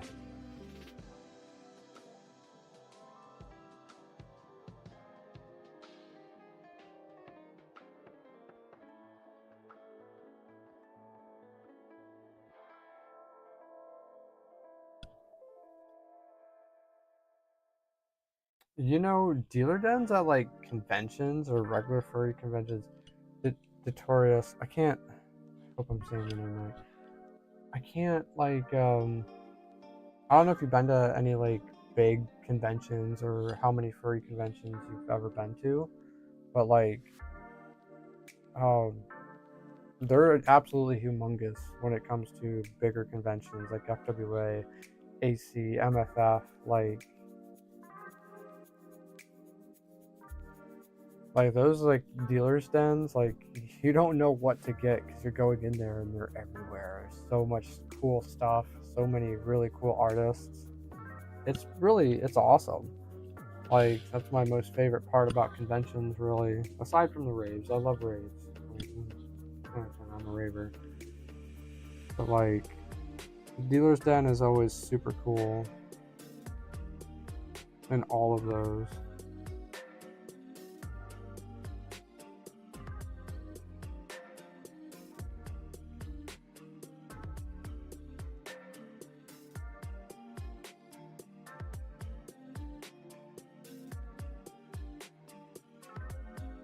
There we go. I gotta draw my plate now.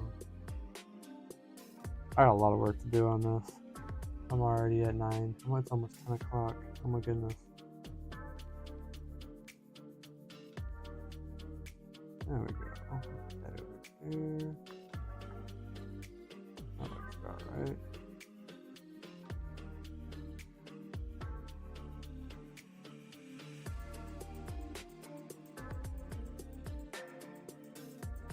Sweet.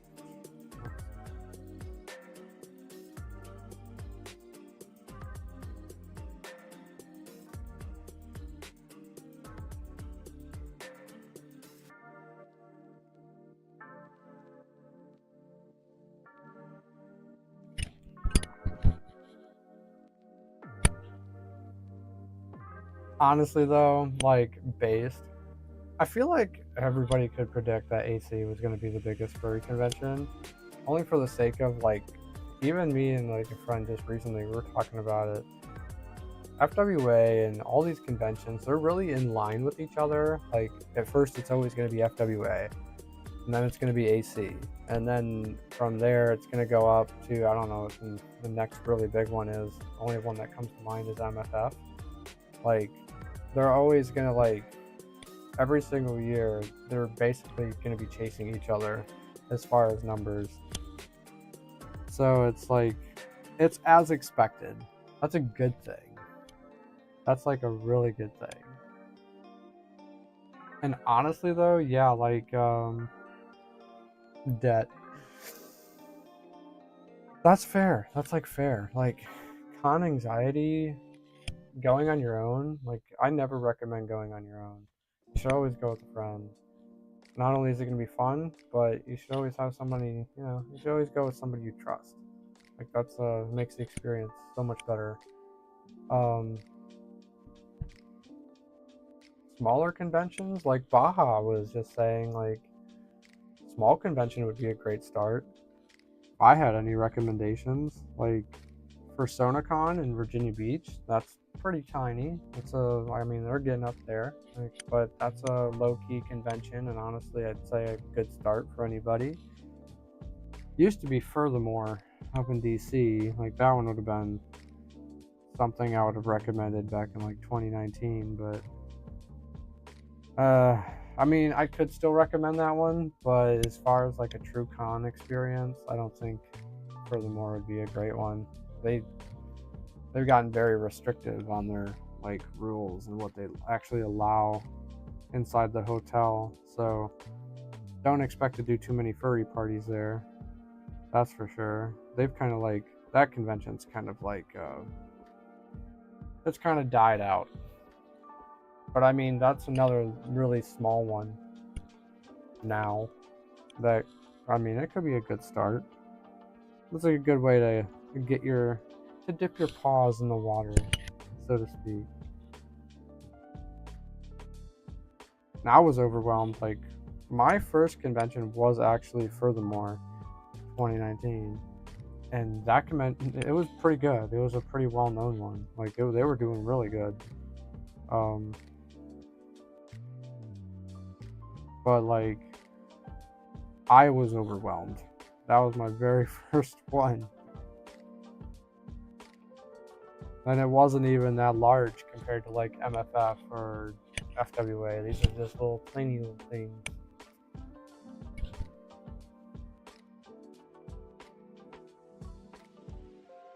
Honestly though, I expect MFF to beat it without a doubt. Like MFF does good every year, and there's so many people that go there. It's kind of like, just for the sake of like how many people go to MFF and how much of a struggle it can be to actually like register, because I've heard so many nightmares. I will make it there at some point, maybe this year, if that pans out with me traveling to Wisconsin. Like we'll see what happens. But maybe this year we'll check it out, and I gotta get a first-hand experience, see what MFF is really about. I think it's a lot of fun. It looks like a lot of fun. Every convention I've been to has been a lot of fun so far. But like 10 out of 10, MFF always does it for the numbers. They always have a lot of people going there. So, I mean, without a doubt, I expect MFF to top it easily. I will say, one of the coldest furry conventions, I want to say maybe like my least favorite was probably,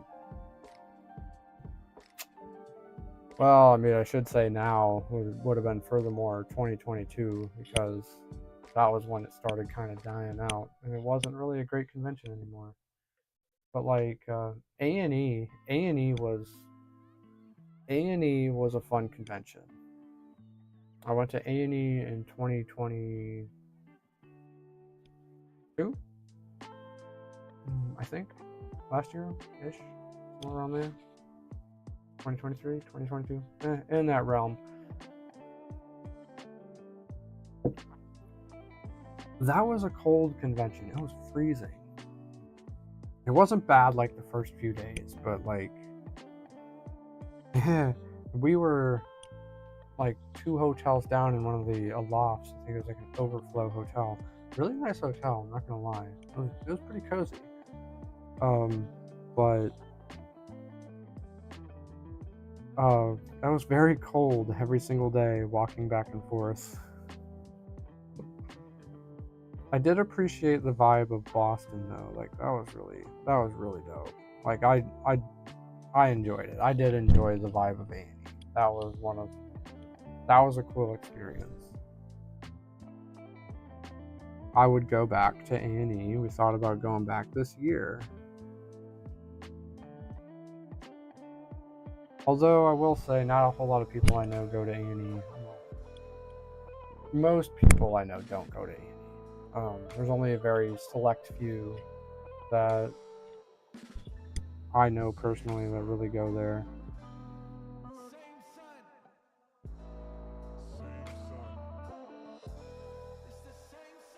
A&E is in Boston, and it's really a lot of fun. And oh yeah, honestly, before I forget about it too, that if you're gonna go to any convention and you know people traveling down to PersonaCon, like, I mean, me and Yuri are gonna try to go to that one too, because I would like to actually set up a table there if I can. I recommend PersonaCon. That's a small convention. It's in the beach. It's a lot of fun. There's always parties. It's a chill time. It is very small.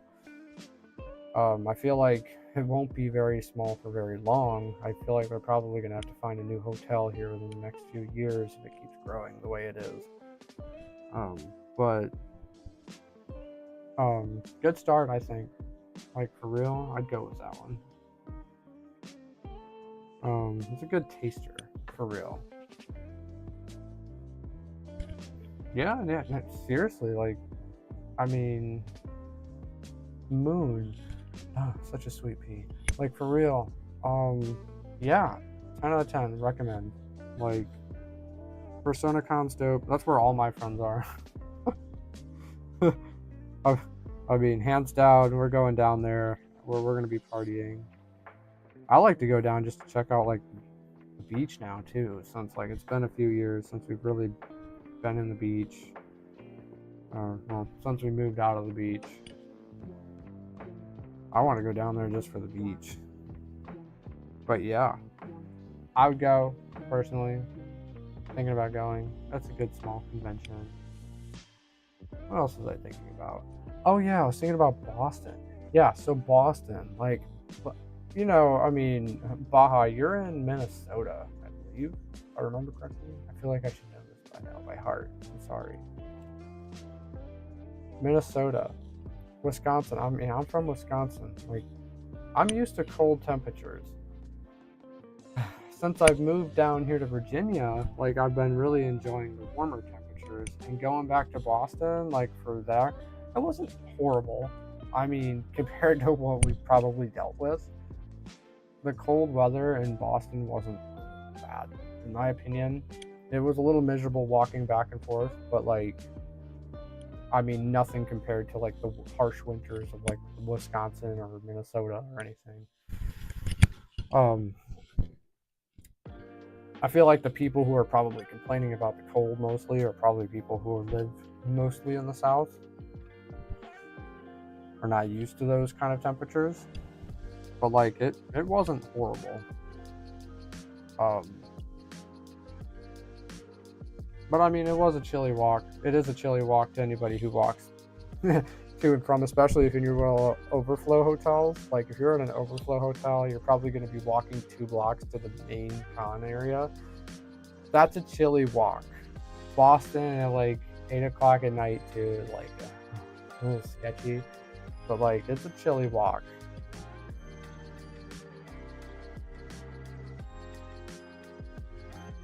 Manageable though, I say. Especially if you're in a fursuit. Like if you're in a fursuit, you don't even have to worry about that. Like you're covered. Literally.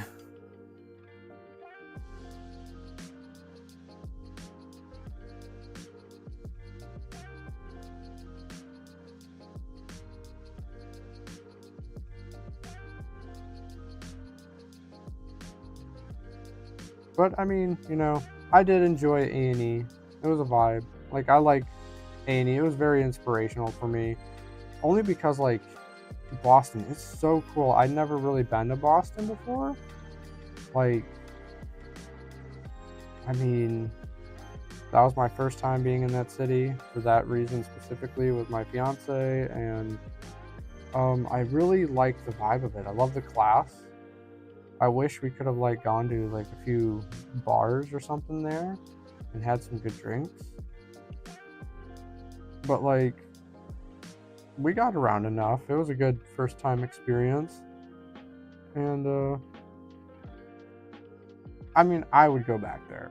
I would do it again. I got no real reason not to go back there other than the fact of like, I mean, it is a colder convention. Whether or not it's going to be packed is a hit or miss. If you get like, I mean, good luck getting a room in the main, more or less. And I am not personally one of those people that likes to cut corners as far as getting rooms in the main. Like I don't like to room with like 5 people, especially if I really don't know who they are. Pack rat into one singular hotel room in the main. That's not for me. Have I done it before? Once, but it really wasn't that many people in the room. But like, I don't know. The city of A&E, like Boston, such a vibe. Like everybody, I mean, if you watch my streams, you see my art. I love drawing like cities. I love drawing like luminescence and really cool sunset backgrounds. Like Boston just gave me all of those vibes. Like I really love inside the cities, especially at night. Like walking around the city at night was so cool. A lot of their buildings are so old too. Like they just restore and replace all the buildings with something cool. Like the CVS we went to up there, or the Walgreens, was inside like a really old bank. A lot of buildings there designed or remodeled after old banks, but like it was so cool. And I mean, you're walking into a CVS with marble flooring. Like, I mean, I can't say I've really seen that anywhere else. That's pretty cool to me. I mean, CVS is up in their game here. Got marble floors.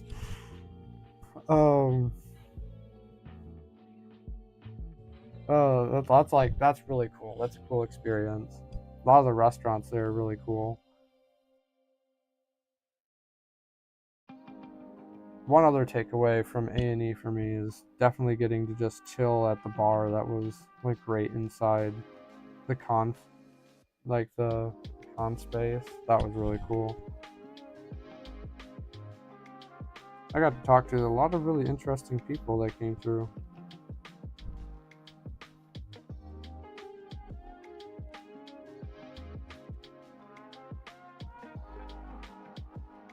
And like, you know, funny, a lot of the people that were sitting at the bar were not a part of the con at all. They're like flying in. It's always like the unsuspecting travelers who have to endure the furry conventions. It's funny to watch their reactions and just to see them sitting down and studying everybody as they're walking by, because they just have no idea what they just flew into. Hilarious.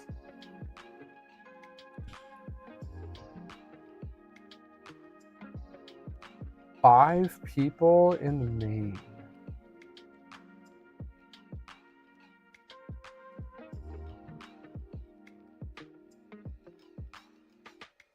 Oh, 5 people. That's a lot of people in one room for real. Oh, I don't know how I could do it.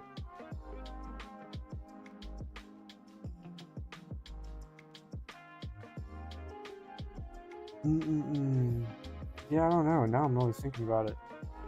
Like, yeah, for real. The bar inside A&E, like that, I don't know what that hotel was called, but like, super chill, a lot of fun. And I remember sparking this conversation with like an artist. I think she was a fashion designer. She was in the city. She was meeting up with somebody. She was really cool. That was a really cool conversation. I may have had a few like, you know, special beverages, so I was, you know, feeling good myself. But like, that was a really fun time.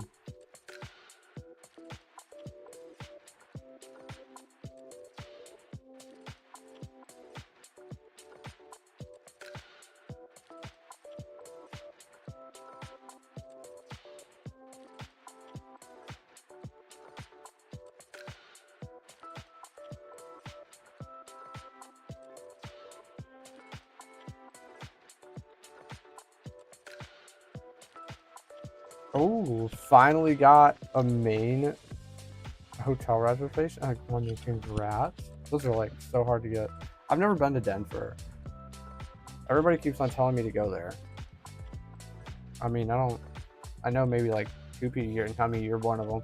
I don't know too many people that go to that convention, so right off the top of my head, we could probably, I don't know. Well, I'll have to look.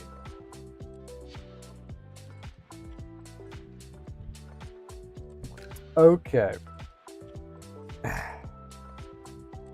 You're bringing 3 non-furries to that convention with you. Now I'm curious. I gotta hear about it. I gotta like to bring it.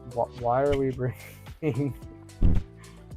Are we trying to convert people here? I see what you're doing. I can see the planning already going on. We're trying to turn people into furries here. I see what's going on. Okay.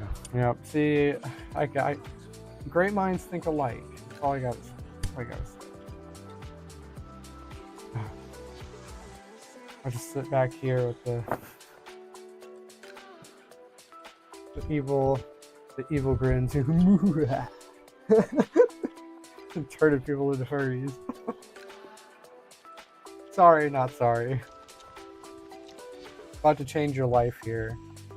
Probably for the best in most cases.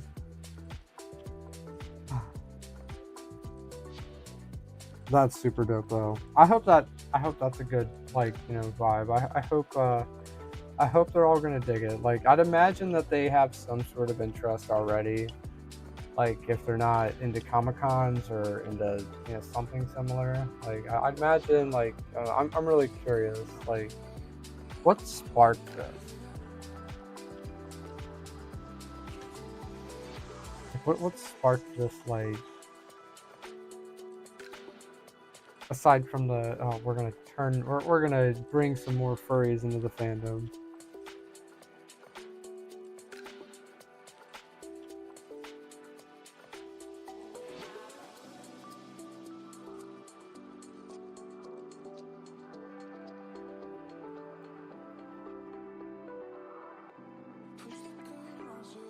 really neat too, because like it feels like almost every convention, if not like every furry party we go to now, there's always one. There's always somebody who's just trying it out for the first time. I have never heard any negative feedback whatsoever. Some people were like, "Oh, I thought it was kind of weird, and then I tried it, and then it was actually a lot of fun."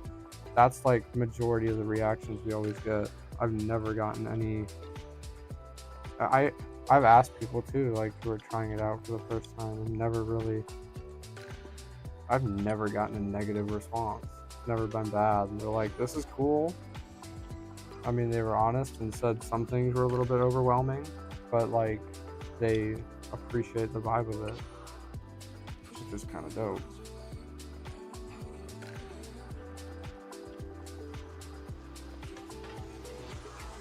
Let's all be real here, though. We really love the parties. We love having fun.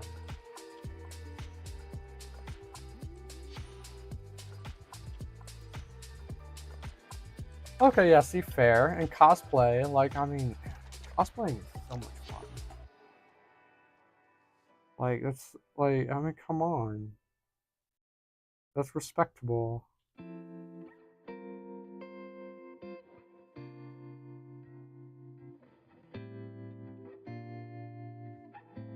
And I mean, it's definitely usually where a lot of those, like, interests start.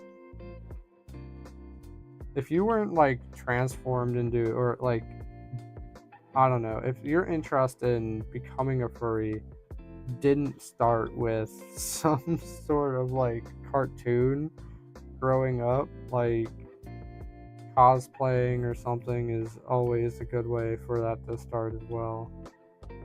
Because people, like, I've seen it so many times with other people where they're just like, "Oh, I'll never be a furry. I'll never do that." They're over here on the side, like they're going to Comic Cons and everything, or doing something similar. And they swear up and down they'll never do this, they'll never do that. And then somehow, somewhere later down the road, they're introduced in some way. And then they're like, "Oh, well," their answer will change like every year too. Like, they'll be like, "Oh, well, I don't want to try it this year. No, I don't want to even think about it. No, I don't want to do furry stuff. They're weird people." And then everything changes. When they actually like physically step out and try it. One year they snap. They're like, "Oh, I'll go check it out." And the moment they do it, they really see what it's all about, and then it's funny to watch how hooked everybody gets immediately.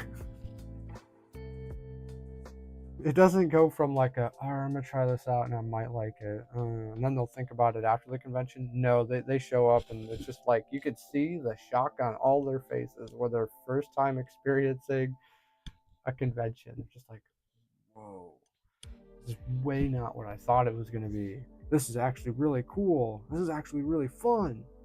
Whoa. Which is, that's like really cool to see. That's like, if anything is a great moment, is when you get to watch your non like furry friend who is there to experience a convention for the first time, like, watch their entire facial expression and everything on first glance. Like, I've seen quite a few people light up, and that's really cool. And there you realize you just made an impact in somebody's life.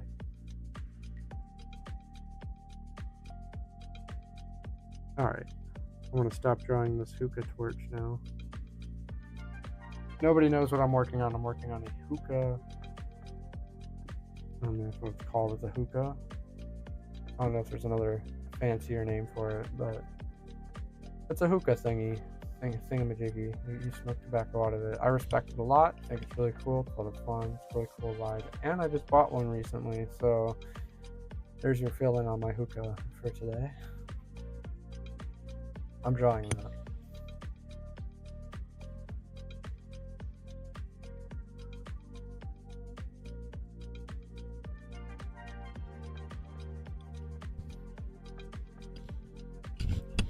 I do gotta say too, like, I really appreciate how diverse the furry community is. Like, you don't just have furries in one little spot in one little city somewhere. You have um furries come from all over the world, which is so cool. You get to meet people, like hear different experiences, hear how things are from different parts of the world. Like, that's like a really cool thing, and it's awesome to see how how much and how far like furry conventions, uh, how much it's changed, how many have like sprung up in different countries over the years. That's like, that tells you right there. I mean, it should tell anybody if it's growing. I mean, if something was bad, like, I don't understand how people like always immediately see the worst in things, but like, if something was super bad, why would it be growing in numbers continuously every single year? Why would it be getting bigger? Why would more and more people be like getting into it if it was such a bad thing? Like, I mean, somebody somewhere has got to start realizing this, and people are, people are. I guess that would be why it's growing. Still got some work to do though. There's always somebody out there that's going to come in and try and test it.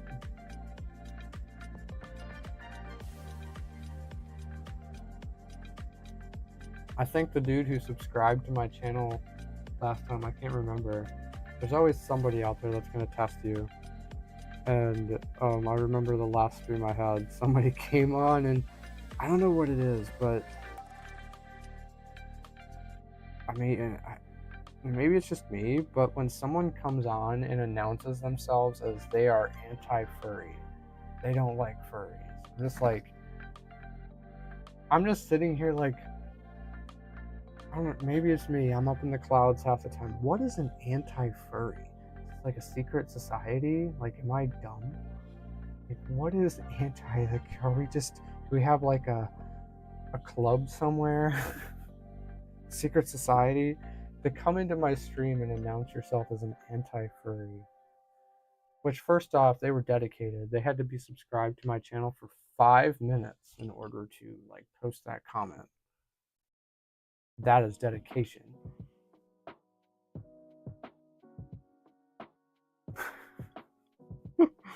Oh my gosh, there's an anti-furry in the chat with a furry profile picture. That's it. We got a nuke you. Where's my moderator?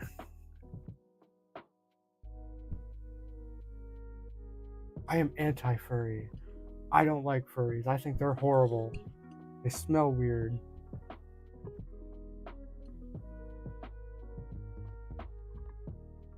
Some of those things people be saying too, like, for real.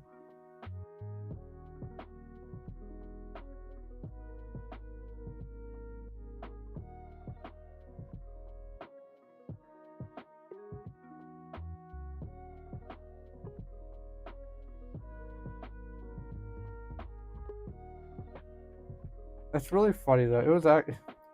It really was. I always like it when people try that too, because I don't know. I'm really.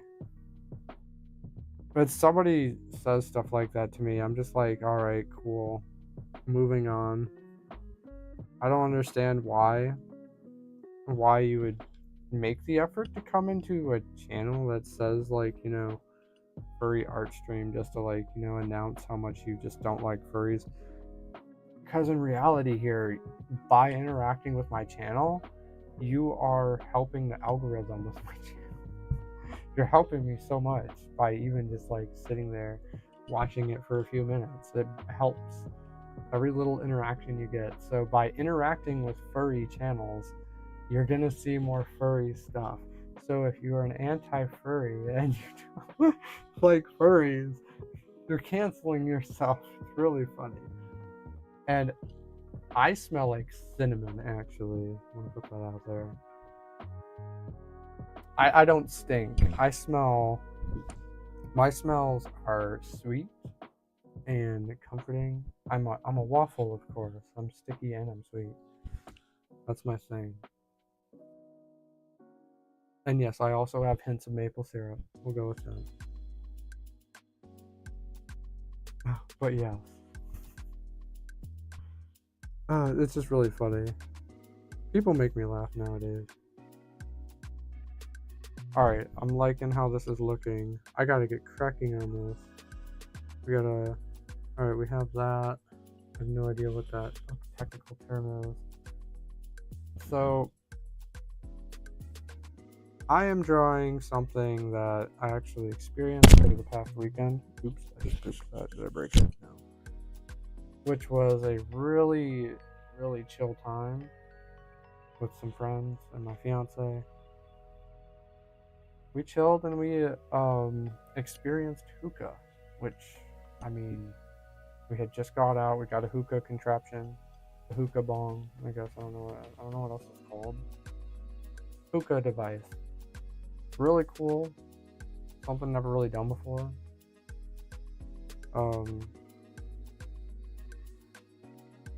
I mean, it was a really chill time. It was really an awesome experience, and that is something I'm drawing up to remember.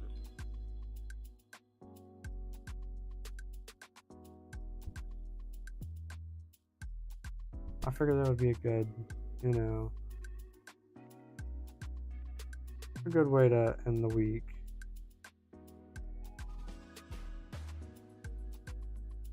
So long as I can make some decent progress here. I've been talking so much this stream. I've just had a lot to say, It's been such a vibe.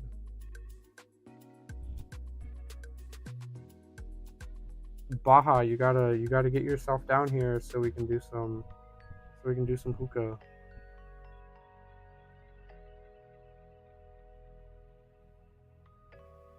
I can't encourage this, I think, technically.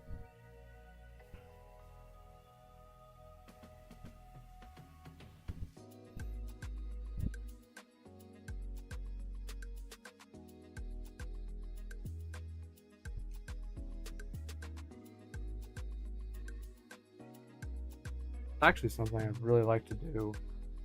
Yes, you should. You should. Oh no, there we go. I've sparked the idea. Honestly though, alright, so I mean, I've only done hookah, I say done hookah. I've only experienced hookah about 3 times now. First time was in DC last year. Yeah, I think it was last year, November. That was really cool. Great experience. Now, finally coming up to buying a hookah, the whole setup, at first it was kind of intimidating to me, but now it's just easy. Super easy. Super satisfying to set up too. If you actually set up I think it's called shisha. Could be pronouncing that right.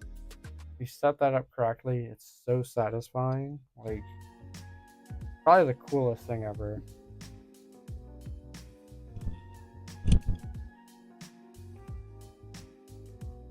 But yeah, I don't know. 10 out of 10. I'm ready to do hookah. I'm ready to vibe with anybody who wants to experience it. I can't encourage it though because we're on YouTube here, so I can't I don't recommend any sort of use of anything for your body. It's bad for your health, bad for your everything. But I'm just saying, I'm always over here. I got this stuff.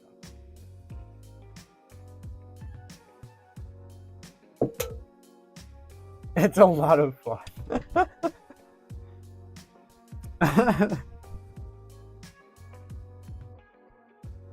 And finally, I don't know if I mentioned anything the past few weeks. I think I mentioned in my last stream. I have gotten rid of the hornets outside. I'm really happy because that means now we can actually sit outside and enjoy the weather, everything else out there. As the hornets that I was dealing with on the property, we couldn't really do that. Not cool.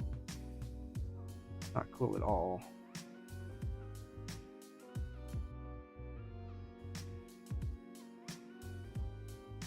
And now it's time. It's time to take the entertainment outside this year.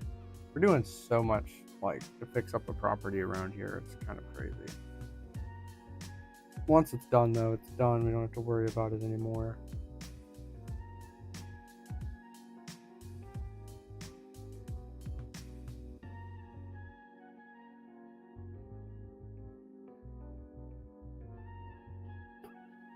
The total sting count. Horrible. I got stung like 1,000,000 times.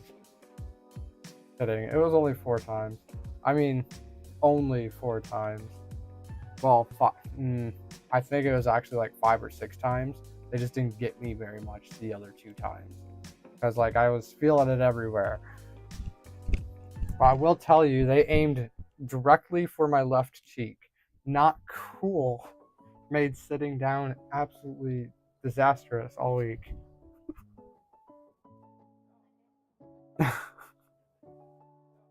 Not a pleasant experience.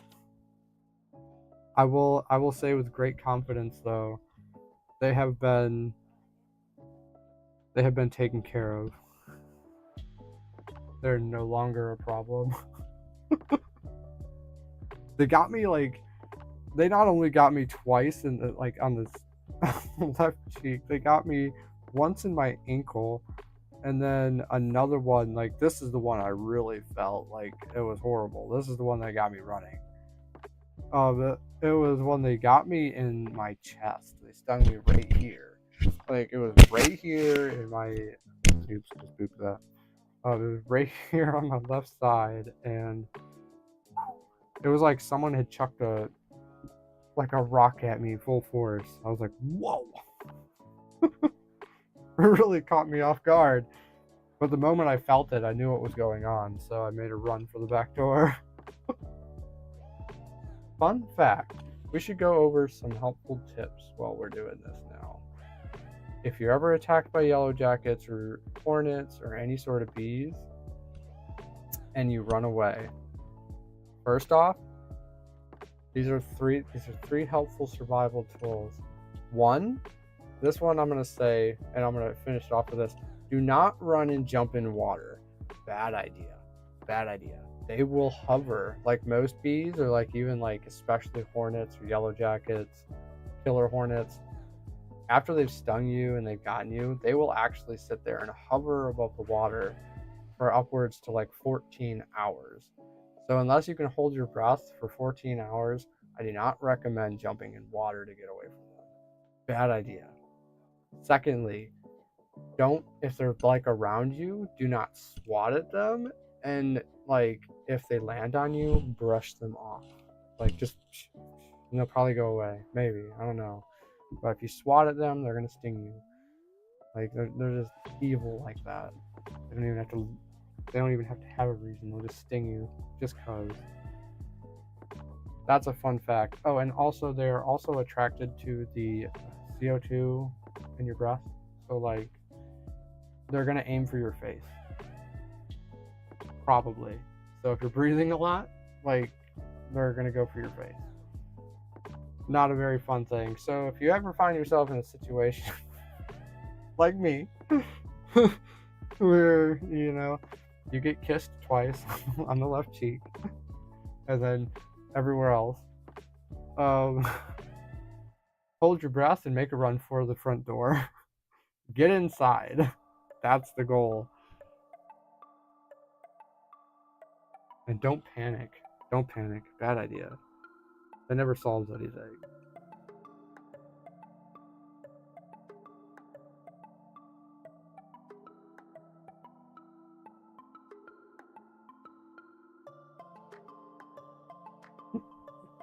Not cool though. I couldn't sit. I couldn't sit for a week.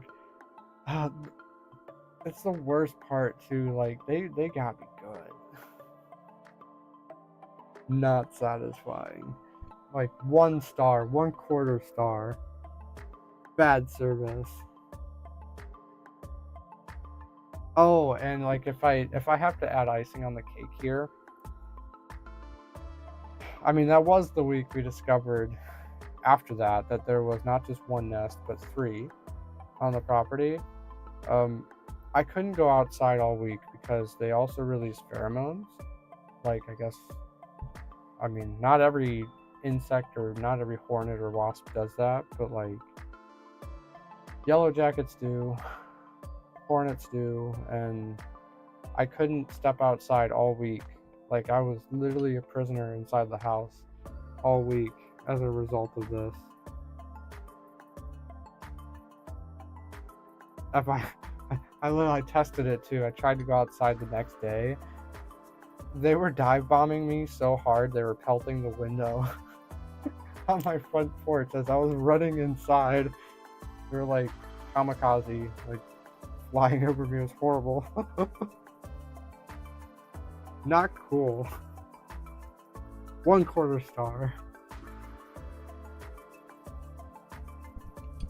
And no, Baja, don't do that. I don't know.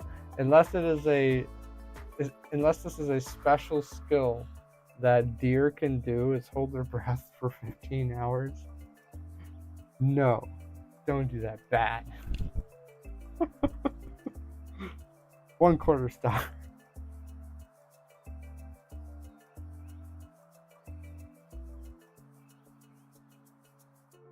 It was terrifying.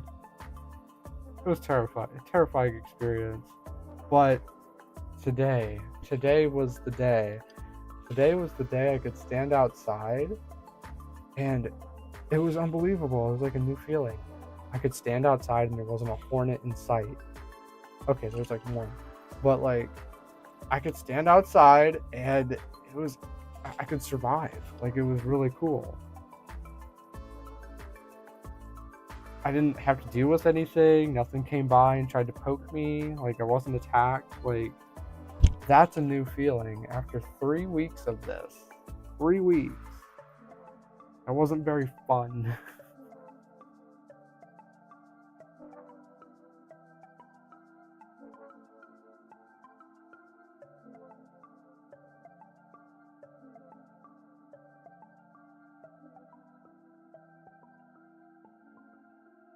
We'll add that to the list of wonderful Virginia experiences too. Oh, and fun fact, I don't know if anybody saw it. I mean, I did post like a picture of me in the bee suit out hunting for the hornets on my Twitter, on my X account.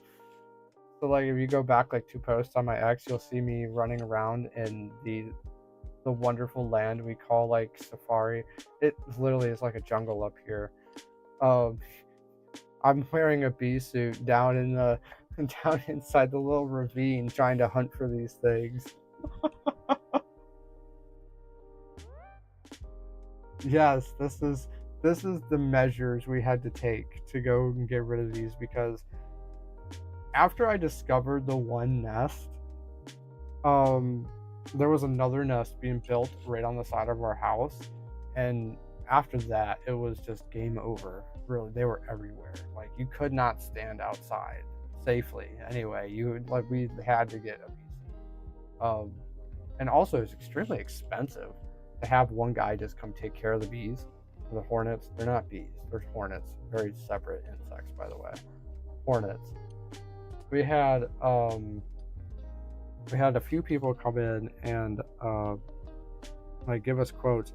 It was the same, like after it was all said and done, it was cheaper for us to like get the bee suit and all the equipment to just take care of the bees ourselves, the hornets, than it was to just pay a guy to do it once. And all they were gonna do is just spray them. And it was like $300, and for $300 we got all the equipment to now we are covered for the future and beyond. We can just treat the property ourselves as the problems arise, and it's bound to come back for sure. That wasn't the only nest I took care of. Today was the last day. I went out, I checked on the progress of the other nests. They're gone, but I found one more behind the barn, and this This one was like a different wasp. I don't know what it was. They were horrifying, and they looked like they were very mean, but I took care of that one too. Bee suit's very warm, by the way. Very warm. But man, it was a godsend. I was really afraid to step outside without that thing on for a minute.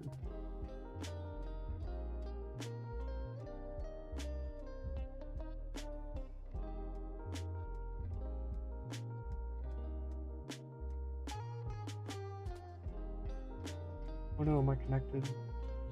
Yeah, so there's that. I may post like more pictures of me in the bee suit later, because that's actually kind of cool. We took some more today. But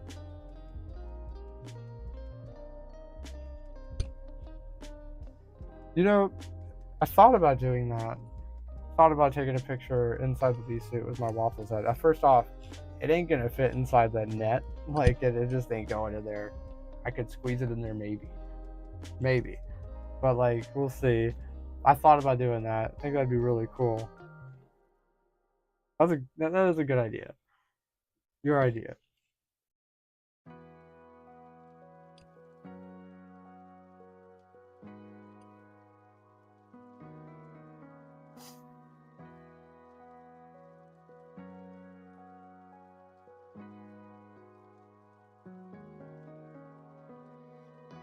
Okay, where am I at here? I gotta get this deck drawn up. Waffles in the bee suit, eh? That'd be interesting. I wonder though. I really did think about that. I don't know if I can get my head to fit inside that net though. We can see. I'll see if I can't make that work. Only because you had to say that. We'll see if I can't get a good picture later.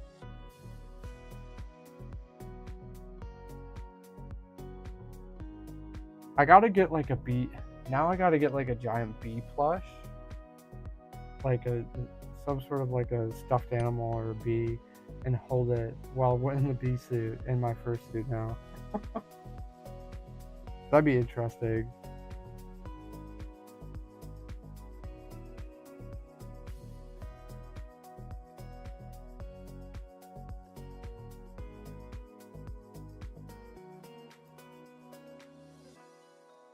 There we go. I'm not going to be super specific about how this deck is going to look.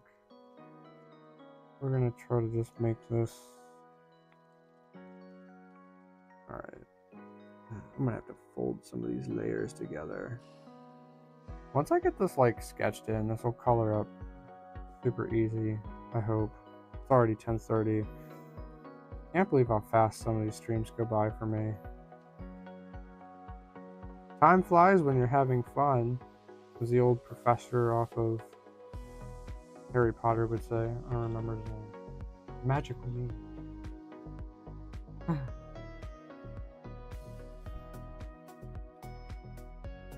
It was really funny too, because as I was outside today, I was wearing I was doing my last round here on the property, finally discovering that, you know, we have successfully taken care of these creatures around here.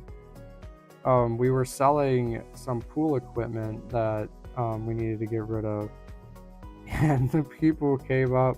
There was this older couple. They came up to get we were selling a pump and I think some sort of a pressure tank to go with it. I'm not sure what it did. It was like a filter. They came up and I was wearing the bee suit, and they were just enthralled by what was going on. I didn't expect them to be here. I was hoping to be out of that by the time they got here, but they showed up early, and they were like, "Ooh, what is going on? Should we be here right now?" Get it? That's a joke. Be here? I just made a pun. Anyway.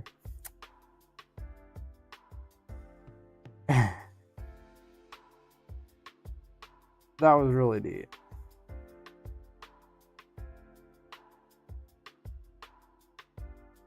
And of course, like, I should put this out there too.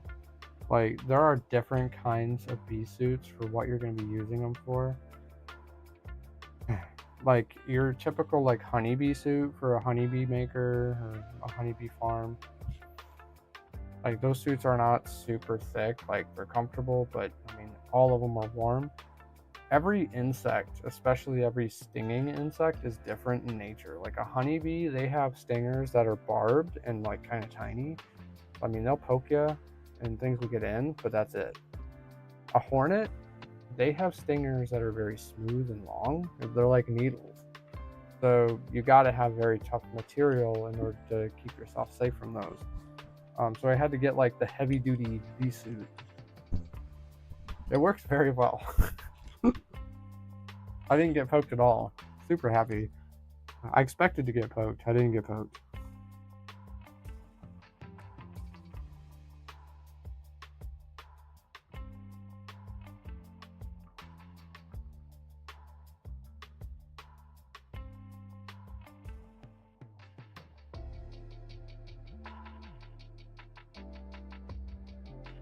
I got to hear more about everybody else, though. I feel like I got to give my voice a break. It's time for me to break and hear everybody else's wonderful stories from the week. Please, by all means, tell me what's going on as I get caught up here. What is the most interesting thing that's happened to you this week? I don't care what it is. I got to hear about it.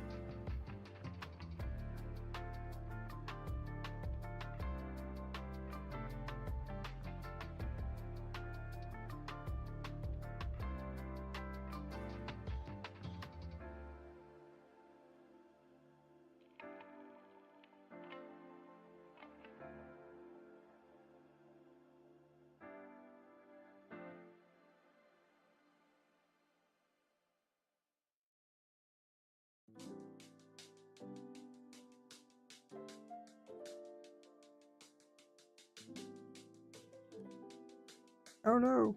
Oh. Okay, cool. I saw my pen was having a moment.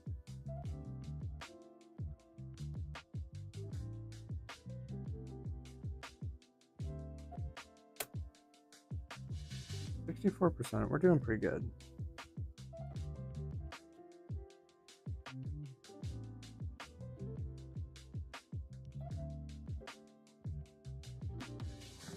There we go.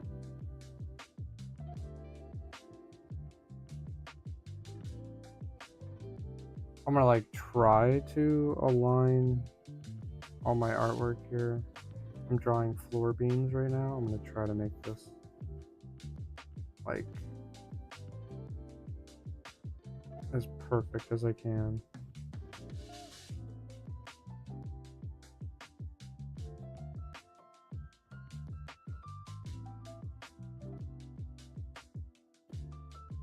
Even though you can't ever do everything perfect when it comes to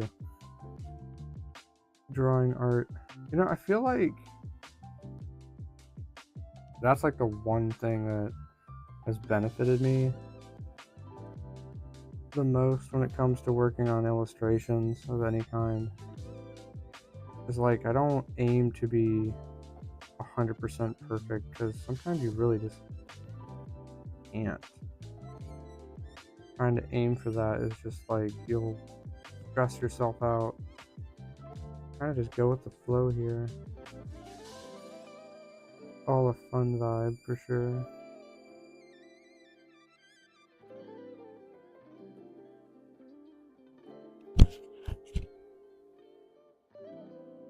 Wonder like how long this mic is going to last. I'm surprised the other one died as early as it did. I was expecting it to actually hold on for at least another hour.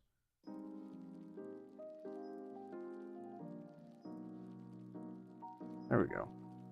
A lot of that background I'm actually not going to see anyway when I get done drawing these characters, so I'm gonna go ahead and get these bad boys sketched out. I feel like I want to get them sketched out so I know where I'm going to put everything else in this. Perfect.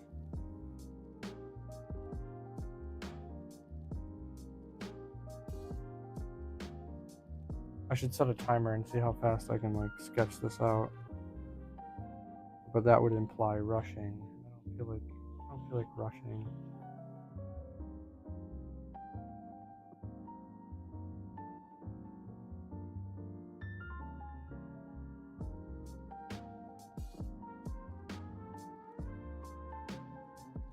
Let's see. I'm gonna start with there.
Stream focus has been engaged. As I draw and sketch out the rest of these characters.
Ooh, I feel like I should like mention now that it's on my mind, and especially considering that I mentioned like my favorite Disney movie from earlier, Ratatouille.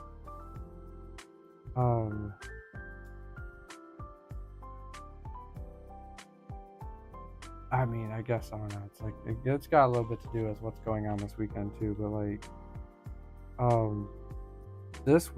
this past weekend, we went out and got like the best cake I have ever eaten in my entire life at some bakery, and it's a very well-known one in Richmond.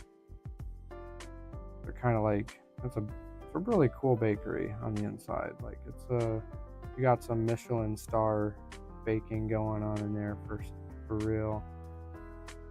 It's pretty cool. And we apparently it's a place my fiance really knows, and I'm telling you right now, like, cake was out of this world. I'll be sharing pictures of that cake like very soon on my ex, because I was blown away. I never personally thought, I'm not a big cake eater either. I don't eat, like, when it comes to sweets, I really don't eat a lot of them. They just don't appease me. I mean, I do like some ice cream when I can actually like enjoy it. Not a lot, because dairy doesn't necessarily agree with me. But like the cake that I had the past week was something out of this world. And it was like a caramel chocolate cake, and it was just banam.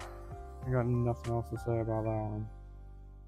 But if there's anything else on my mind, it's definitely that cake.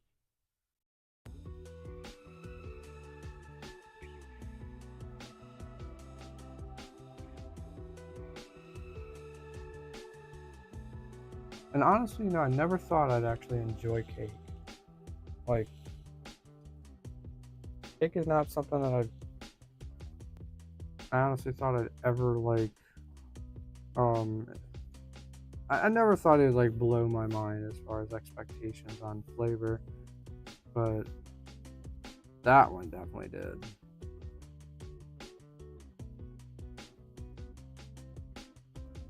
It's gotten me rethinking, and I don't know. As much as I love to cook, it's kind of like it's almost shameful to say like any sort of like baking is not at the top of my like agenda, especially as far as like cake, because it's just a totally different paradox when it comes to cooking food.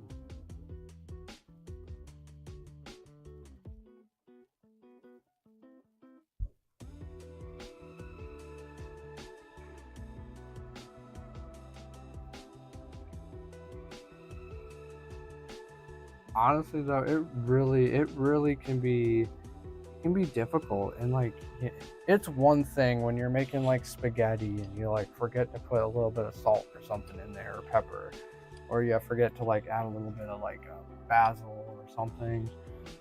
But like cake, if you mess up, if you miss it, most times if you miss an ingredient, it's gonna screw up the whole cake.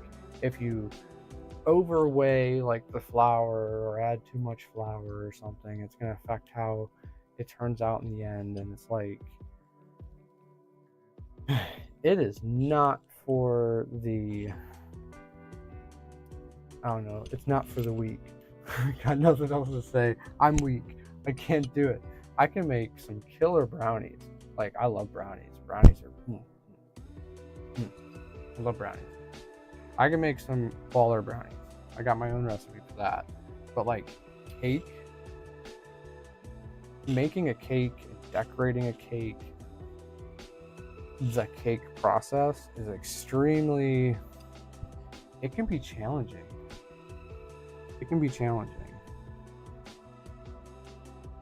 I feel like for me especially, I already know that there would be a lot of trial and error before I would probably produce something I'm satisfied with.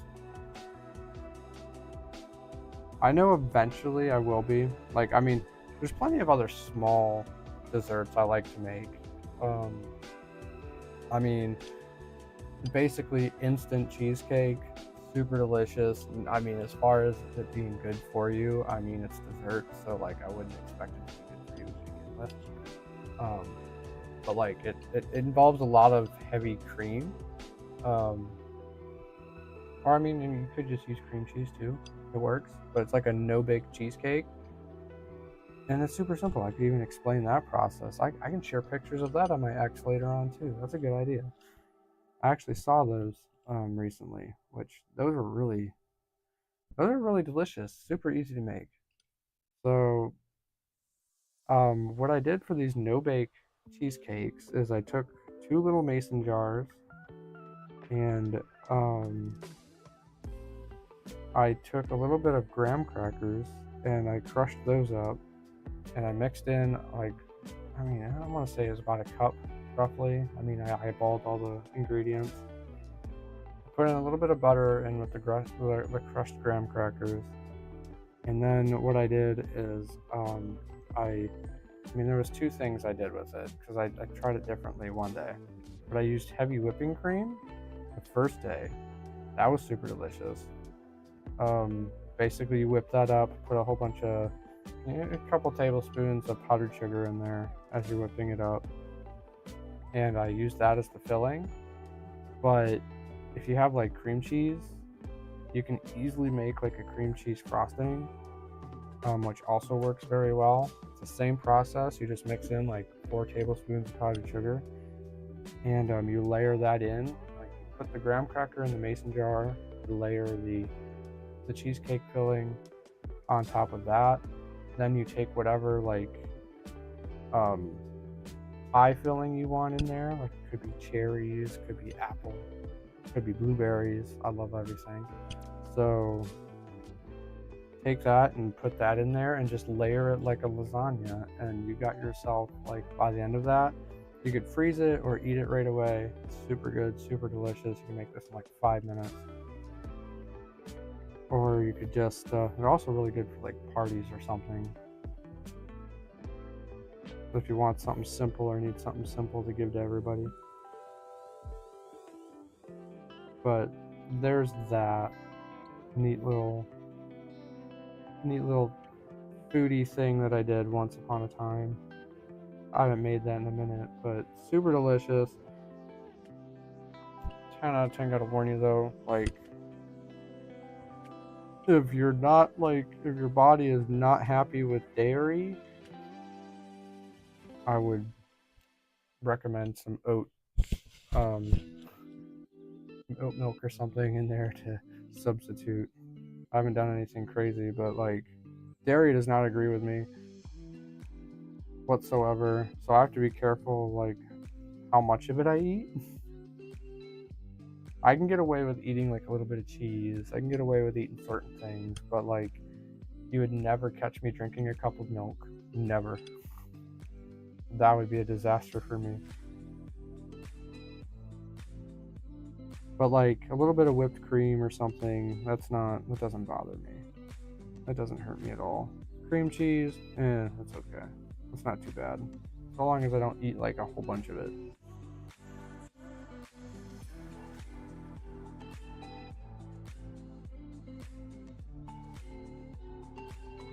But I mean, I guess as far as like dessert making, usually like any desserts I make are gonna be they're gonna be pretty simple. I don't really go above and beyond. Only because like as we reapproach that subject, especially like cake making it's such a different paradox. I would have to have a lot of trial and error before I get comfortable with that. It's interesting too because like I'm like the main cook here at the house. Like I'm usually the one that makes most of the meals. But like when it comes to like foreign foods and stuff like that, I don't usually like cook those only because I don't really understand like foreign ingredients, like Chinese food. My fiance was wonderful. He took the time to actually like learn a lot of those spices and understand them. But I mean, I haven't, and also I can't read what's on the jars half the time, so I really I don't know what I'm looking for. So I depend on him for the Chinese foods. We can make some really good Chinese food. Like, if we're gonna make Chinese food, try to make it authentic.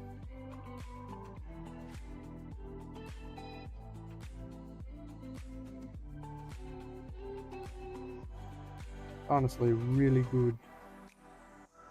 I'm gonna end up making myself hungry. I had pizza before the stream though, so I'm pretty set.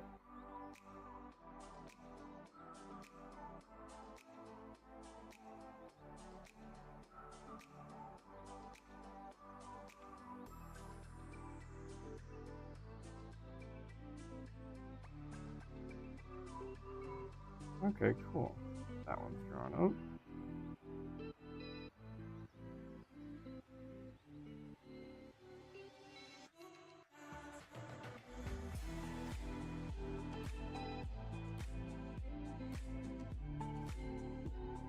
No, that's gotta be a more round face. I probably should have drawn that on a different here. Ooh. That is my bad. Sorry, not sorry. I love food. I can't help it. I'm surprised we haven't been talking a whole lot about bagels. Like, by all means, I would be happy to make some delicious food for you. I don't know how we feel about like vegetable dishes, but like I cook a lot using vegetables. So like, I mean, I have to put it out there. My eggplant lasagna that I made this week. Wow, that came out so good. I honestly expected it to be kind of a disaster, but no, it was like, I mean, I made tomato sauce, I fried up some eggplant, and then I layered it all in there, and it was, I don't know what it is about eggplant, but like, I don't know if anybody's really had eggplant before, but if you haven't, I'm gonna tell you right now, it doesn't really taste like what you would expect it to as a vegetable. It's really good. It's really good. Like, eggplant is just, oh, I'm not used to cooking with it that often. I've only cooked with it twice. Blown my mind completely.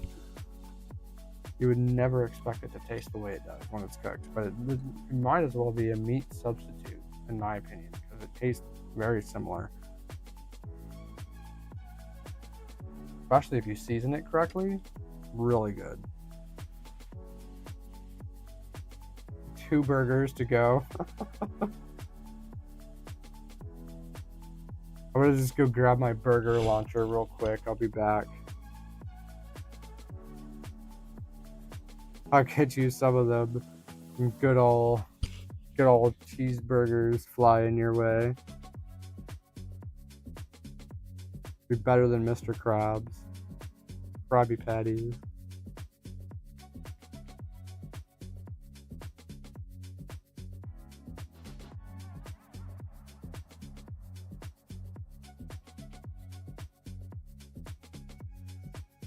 I haven't made burgers in a little while either. It's been a minute. I love burgers. They don't love me back, but I do love burgers.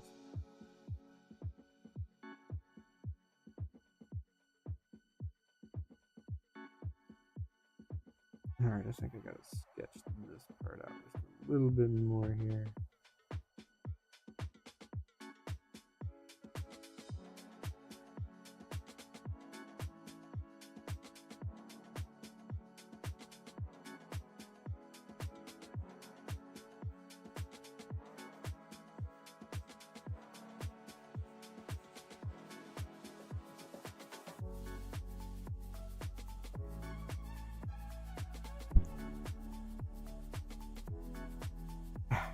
Don't be sad. don't be sad that you can't have my food. You just gotta come over and experience it. It's like, goodness, I'm always happy to cook for anybody. It's really good. I mean, I always try new things too, so we're always eating something different around here. Like, I love cooking. 10 out of 10, my most favorite thing ever. Cooking for everybody else too is like one of my most favorite things. It's why we want to like have some cookouts. It's why I was at war with hornets for the past 3 weeks.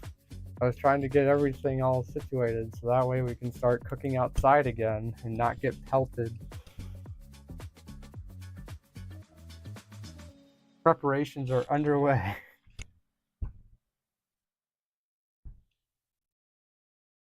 But thank you all. I appreciate the warm comments about my cooking. I post as much as I can to X, although I get like little to no love on all of those posts. I don't know what it is about that, but it doesn't seem like they ever go very far. But whatever. I'm gonna tell you right now, they do taste pretty good.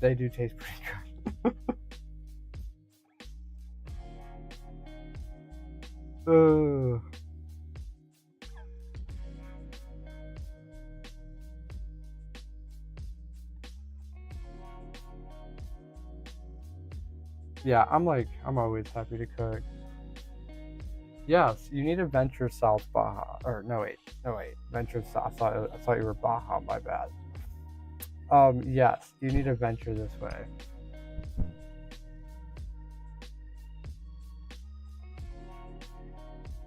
Furry food talk?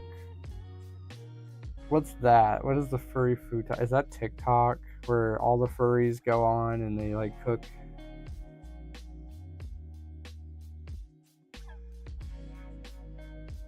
You know, I was actually thinking about I wasn't thinking about it. I created a TikTok, but like now we're thinking about talks here. I created a TikTok and I have yet to really even use it because I feel like I'm gonna go put all my effort into making videos for TikTok just for it to disappear in the next like year or something.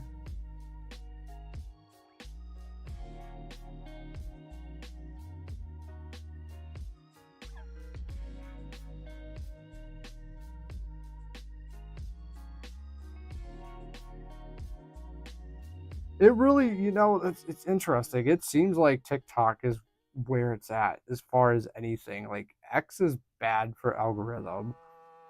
I mean, I'll say I'm happy with like how the YouTube's been going lately. Like I feel like my YouTube's been doing relatively better than I expected. I've just kind of been sitting here vibing. Like that was my one thing, was just getting this going. But like everywhere else, I've even been doing Instagram. And I don't post there all the time. Like I post there when I got a moment.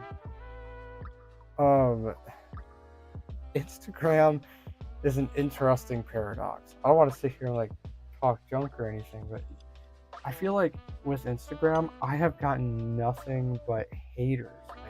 Like I'm just targeted. Maybe one or two my Instagram posts would get like no love, and I'll be like, all right, whatever. Or like I'll have people say, oh, that's so cool, but 9 times out of 10, like any comment I've gotten with Instagram, and I mean it's not just me too. Like I've looked around, I've seen a lot of people's posts. It's not just me. Like I feel like Instagram is just full of miserable people. I don't know what it is. Maybe it's me. I don't know. But like I've gotten nothing but haters on Instagram. Nothing but haters. And they're all there just specifically for trolling. I don't know what it is. Like it just seems like nobody. I don't know what's up with that. But Instagram, it's interesting. Instagram, I've gotten nothing but hate comments on a lot of my stuff. So I just blow it off. What are you gonna do? I blow it off. And they also, FYI, I've received some very interesting messages on there. FYI, I reported those interesting messages, and Instagram does nothing about it. They don't even care. So, like, there's that. Whatever. X, on X, if I post anything to X, I'd be lucky to even get 1 or 2 likes on any of my posts if I get noticed at all. It seems like, I mean, it seems like with X, it's a hit or miss. So that's really interesting. But as far as YouTube, like, this is where all the love is. Like, my videos have been getting like a lot of positive reactions. It seems like a lot of people really enjoy them, which I'm shocked. Like, I honestly was expecting the same outcome as Instagram, but no, it just completely went the other direction. Like, YouTube has been very positive for me. It makes me very happy. But I mean, I don't know. What I thought I would expect from Instagram or from um at least from X, I've actually been getting more out of YouTube than anything. I just have the other X accounts because, like, I mean, I've always had Twitter, so like everybody's on Twitter. Maybe not so much anymore, but like I still like to try to keep up with it because it's where a majority of the people I know go to like talk. It's also where I share my art. So it's like, and all my food. I don't know where else I would share my food. I could start a Tumblr. I'm sure that would do good. Maybe.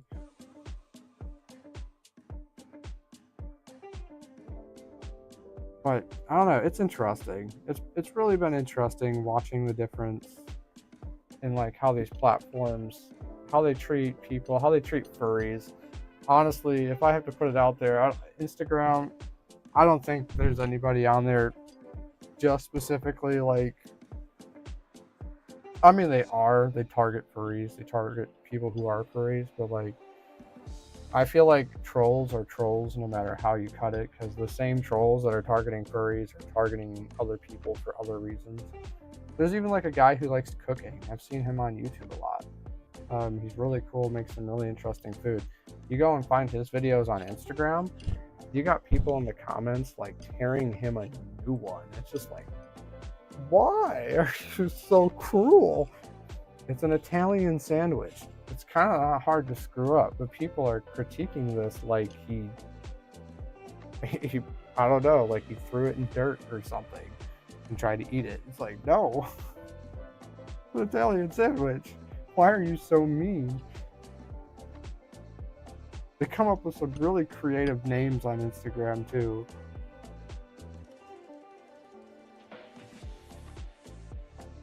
I'm pretty sure they were calling the Italian man Mario. It's so rude. So rude.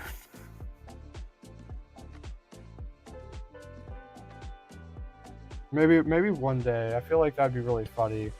One day, just create a video on just going through and reading through the Instagram comments on some people's posts, just focusing on that. Like, this is where you really gotta just desensitize yourself. If you're gonna post anything or do anything online, like, be mindful of what you post, but also just desensitize yourself to it. You expect people to just hate you for no reason. I'm a really laid back kind of person, I want to say. So like, not a whole lot bothers me.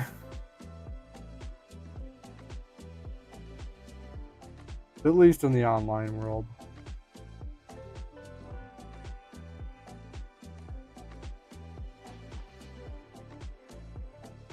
Honestly based though, like I mean, I feel like everybody goes there for the shit posts.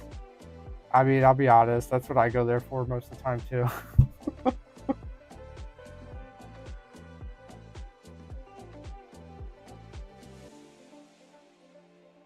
But I don't know. It's another reason why I'm also like, I don't put my effort 100% all my effort into like Instagram. I also find too, like, well, I'm trying to actually use Instagram to make reels. Half the time that breaks on me and it screws up my reel like every single time, so I kind of gave up on it. I mean, do what I can, but like, I don't know if it's my phone, I don't know if it's something going on that's buggy with the software, but like, I know Instagram's making some changes to a few things as far as their site, but like, I've had quite a few issues even making reels over there.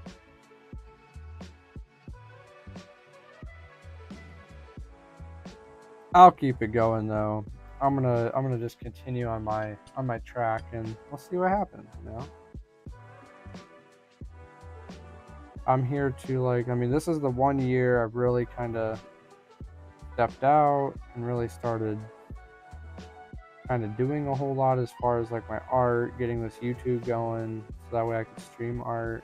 Like, I'm this is where I'm at in life. This is where I'm ready to just have a steady vibe and just enjoy things. Like, I'm not here to rush. I'm here to just have a good time. That's it.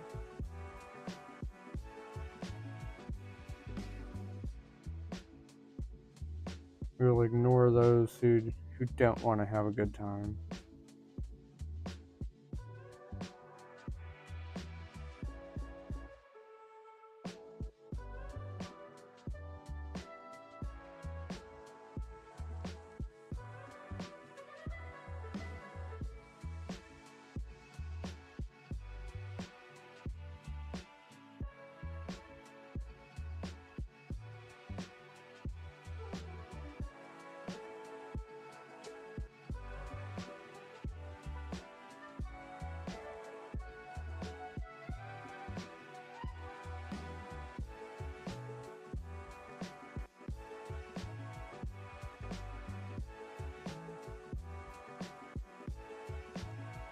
There we go.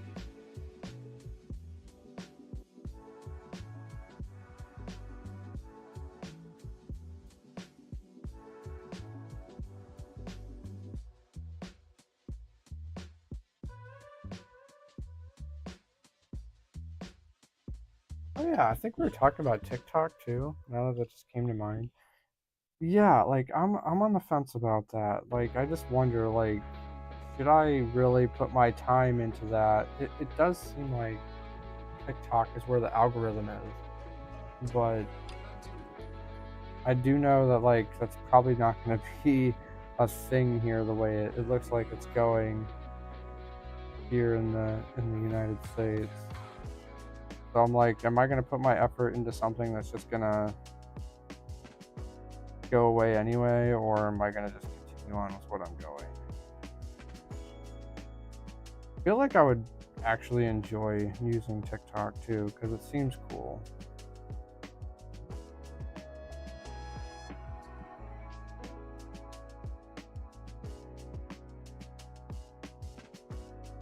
But it'd be like one more thing to add to my plate. I mean, I edit videos doing like using totally different software.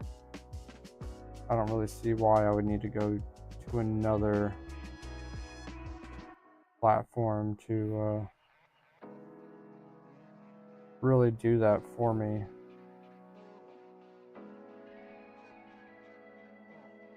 Might give it a whirl though. I might like see what it's all about.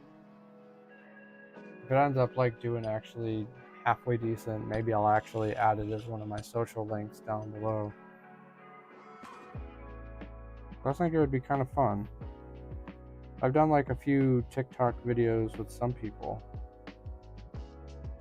and it was a good time.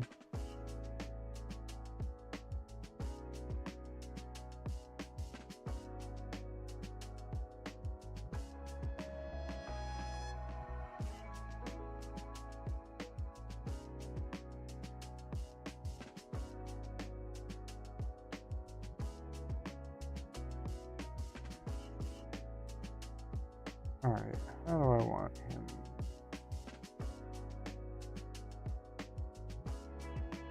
I am like way behind on this.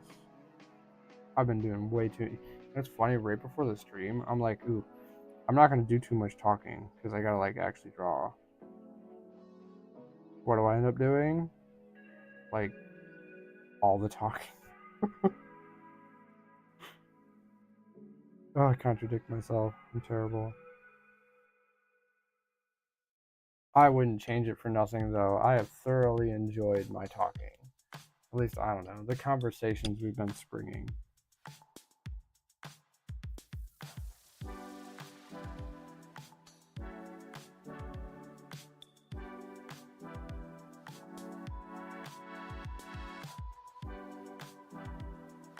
Alright. Right now it looks like this guy is like leaning up against air, but I'll be drawing a pillow behind them later.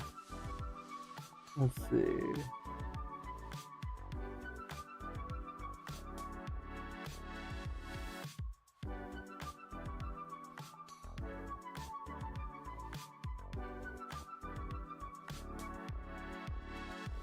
There we go. I think this is where that perspective comes in. I was talking about perspective earlier.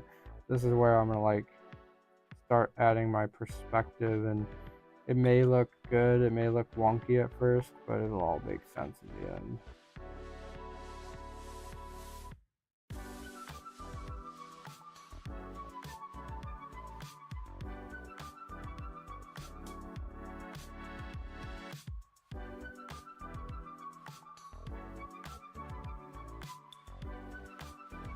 Am I perfect with perspective? I mean, I consider this practicing, so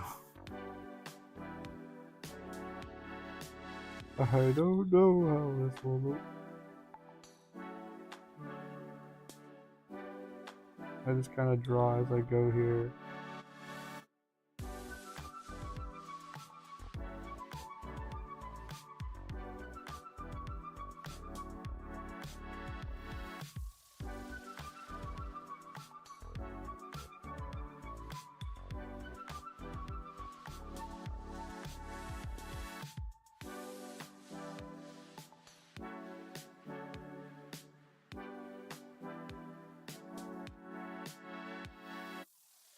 That's right, it's vibe time.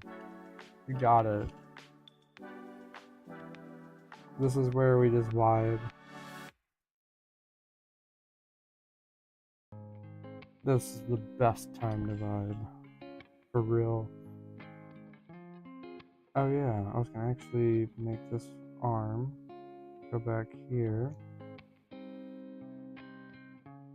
Now I'm drawing blind without lines.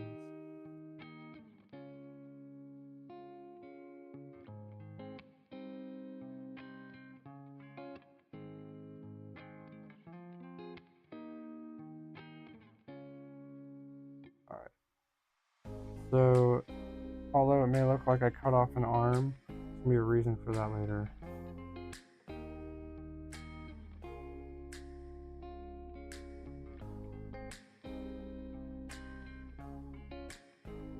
As I'm just kind of making this up as I go.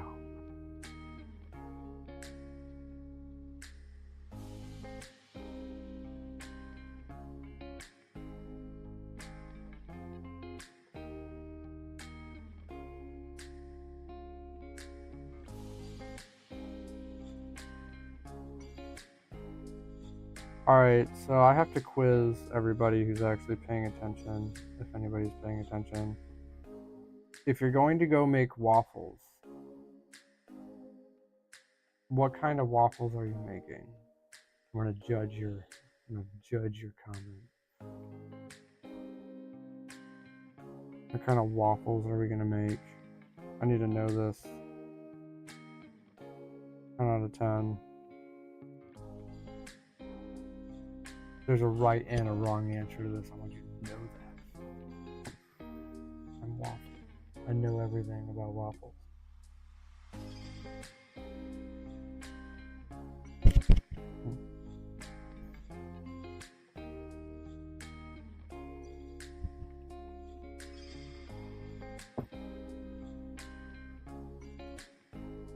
Oh, you applied for a Digigrade full suit? Like, whoa, that's super dope. Like, I hope you get accepted too. Like, I mean, you're already a customer. I mean, favoritism. You can't plan favoritism. I mean, yeah, that would not be great. I hope you get accepted too. That'd be really dope. I'm gonna get a fursuit in the near future, or like a full suit, it's gonna be Digigrade. Digigrade is my favorite. I love Digigrade. Like, I just think it's more natural. I think it looks really cool. Like, I hope you get accepted too. And thank you, Belgian Waffle.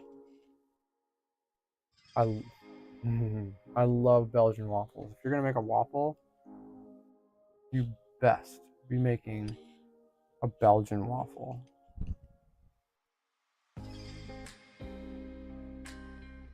If you don't make Belgian waffles, I will do absolutely nothing about it, because that's already, you're suffering enough. Sorry, there's nothing I need to do. It's already, it's a suffering game for you. I'm sorry. You're missing out.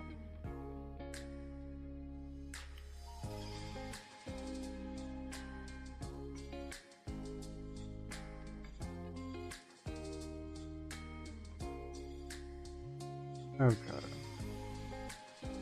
I feel like this is going to... I'm gonna have a couple different looks for this here in a moment.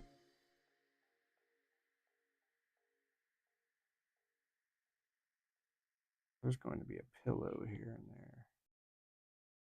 I'm gonna go in the places that look weird.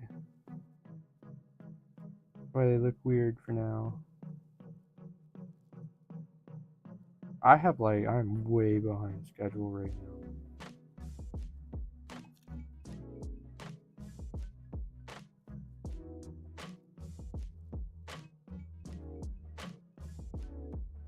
I gotta get cracking.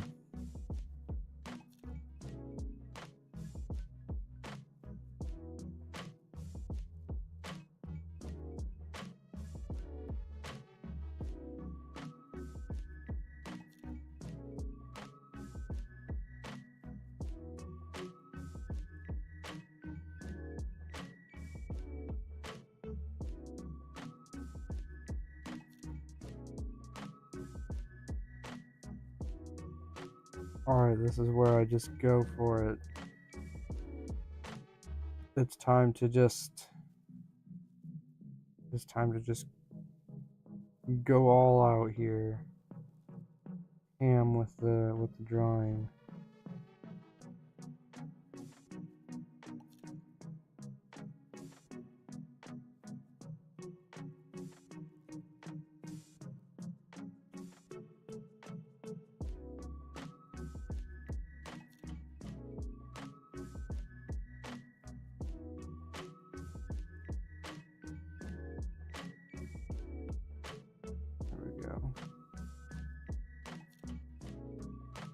I don't want these ears to be more.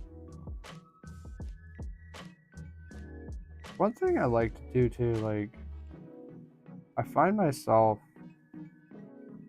as I was saying earlier, I always find myself, just from muscle memory, drawing a lot of things in like the same position. So I'm really trying to like fix that. With everything I draw, I always try to draw something a little bit differently. I don't like everything to just look the same.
about to see just how much progress I can actually make on this in the next, like... Oh, it's almost 12 o'clock already. Oh, I'm gonna see just how much progress I can make on this by 12.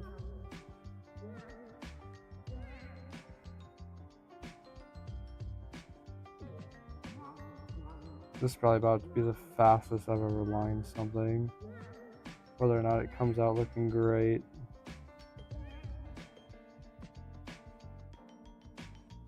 We're about to see here.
Alright, cool. That looks like a vibe.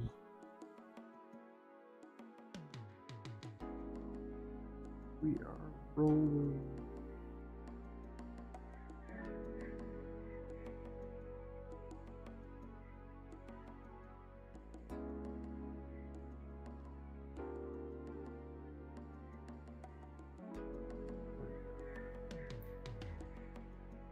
You.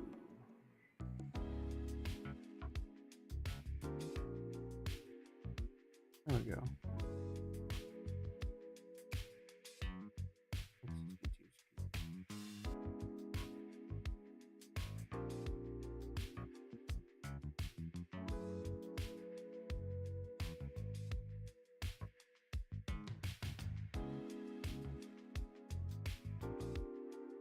Perfect.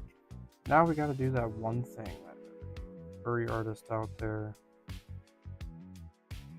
at least when you're starting out, always tends to forget.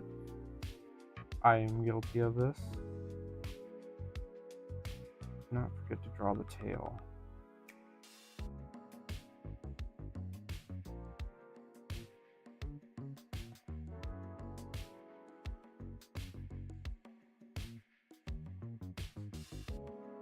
Where do I want that tail to be?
Alright, sweet. Great progress for such little time.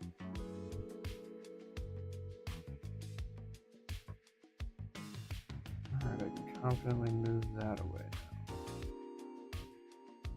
I'm going to hand here.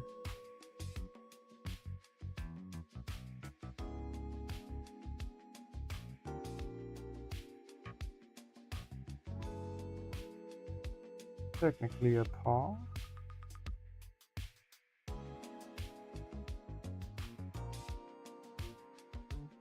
Paw.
Ooh. Ooh.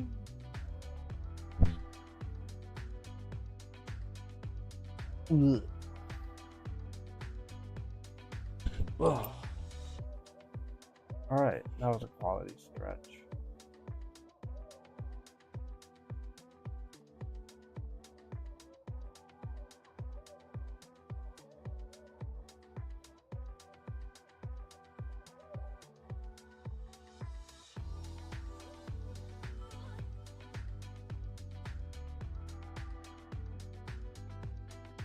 Difficulty level has reached max.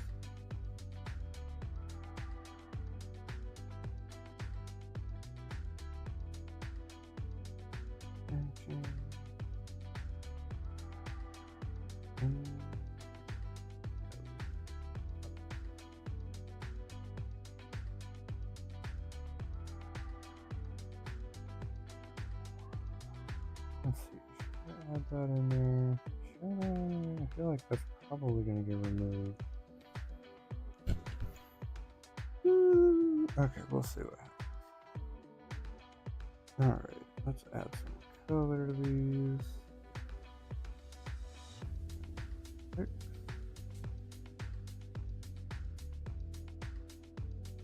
See how well we did with that lining.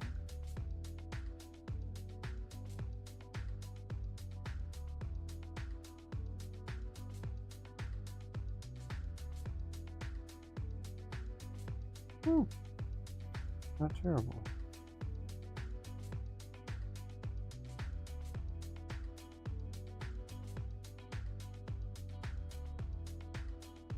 Alright, these right there.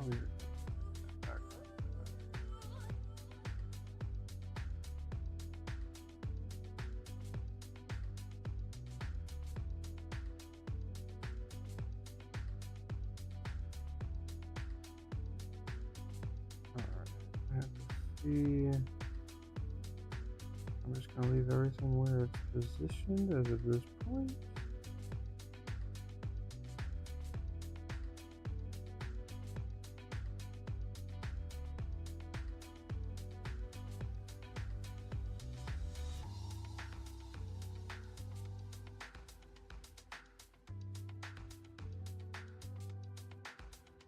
Perfect.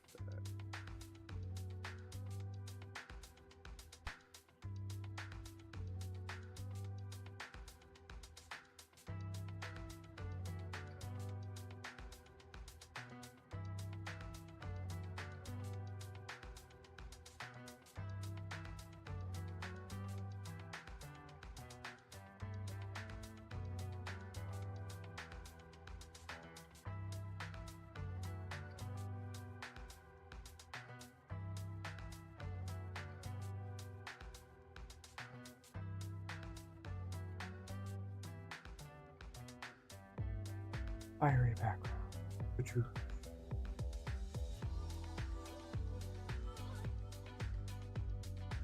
What did we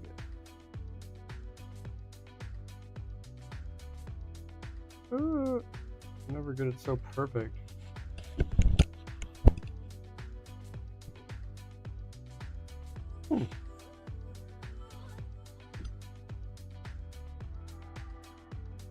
Oh yeah, I'd be happy to do that, Baja. Like for real.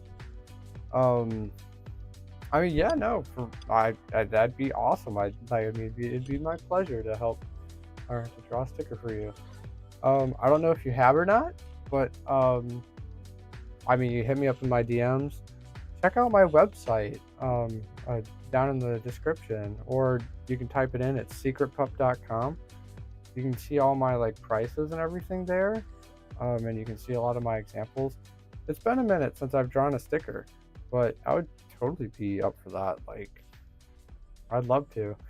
I need to draw my own sticker pack here really soon. Like, I've been kind of working on a few stickers here and there, but like I haven't done anything crazy. Yeah, like for realsies, I'd be happy to. In fact, here on the stream, you can actually see some of my stickers already. I got my one on the right side of me carrying a waffle, and then I got my fiance over there on the left, who is doing what he does. far as internet. He's also a deer, by the way. My dear. Yeah, no, for real. I'd be totally down for that. Check out my website. Hit me up in the DMs. We can talk about it. We may have to approach it a little bit later, but I'd be totally down for that. That'd be my pleasure.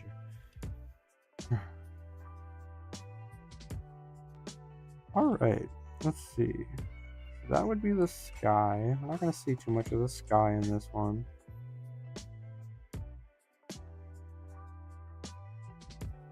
Here's going to be the grass. This background is going to blow everybody's mind because it's super simple. Okay, we got that. Alright, we got to figure out what's going on with this here. There we go.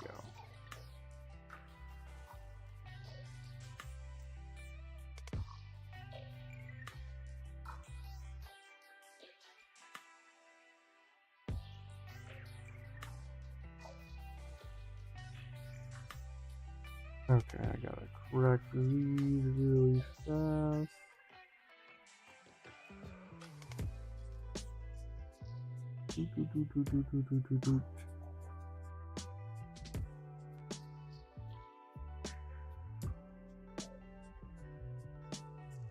Oh my god, I look forward to it. Super dope. That'd be really exciting to work with your character, Baja. For real.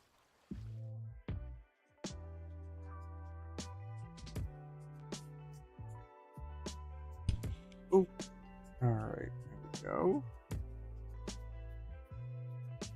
I can't imagine what I'm gonna... That was 12 o'clock already.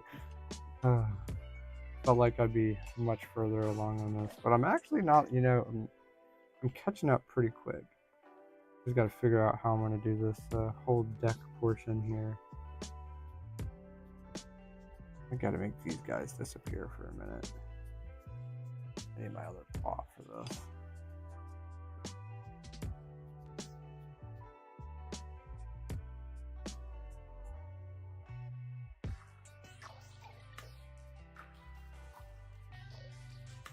No, I made a silly. I didn't delete them. See, there's always something in there. I should have removed those first.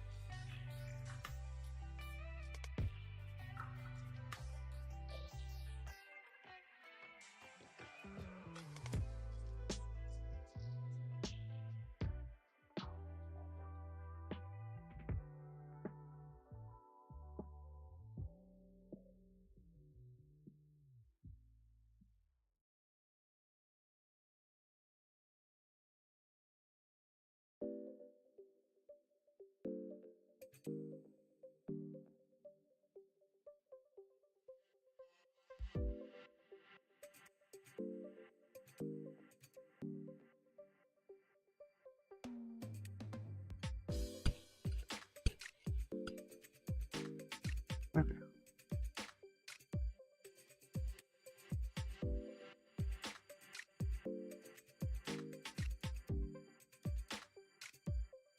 About to make my life super easy here.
Mm.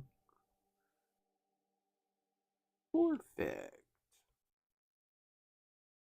Did we reach the end of our music list? No, we did not. I didn't feel like moving my fingers anyway.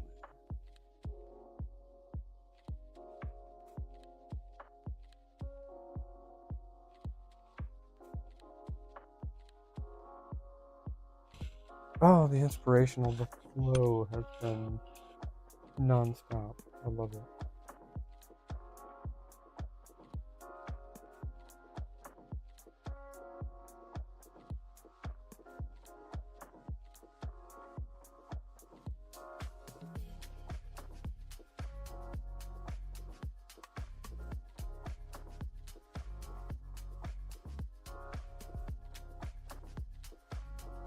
I think we look great.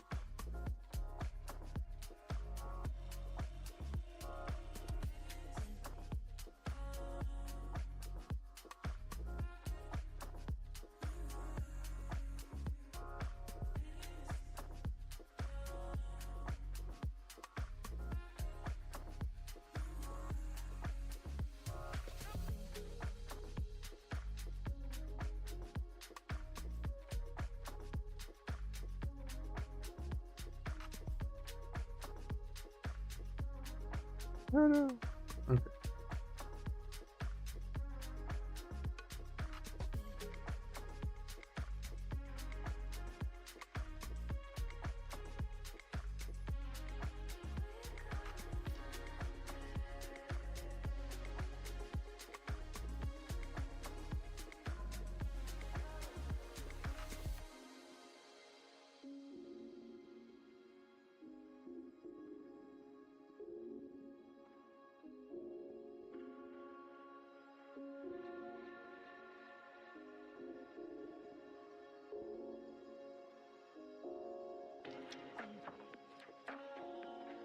There we go.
I can hear my kitty cat sitting outside the door, causing all sorts of ruckus. He really wants to come in and say hello. But with that being said, he would come in here and crawl all over everything.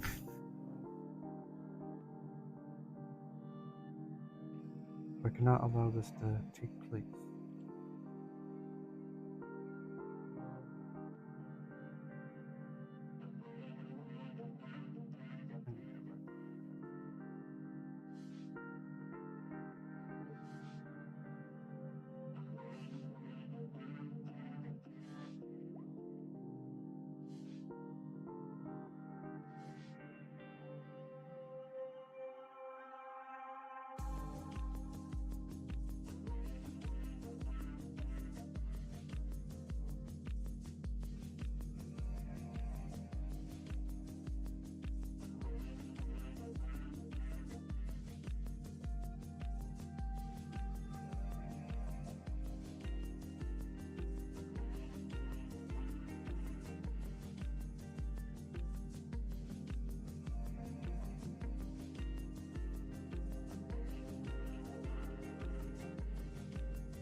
Satisfaction.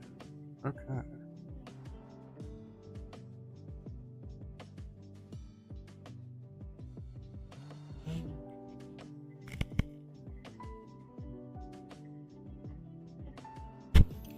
Pretty sure it's mostly gold.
My cat is trying like so hard to get into my room right now.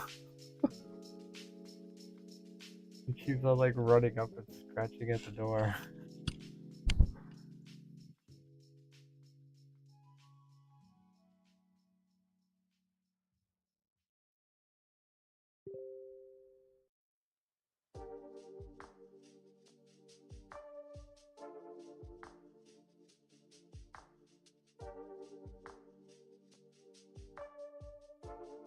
He is losing his mind.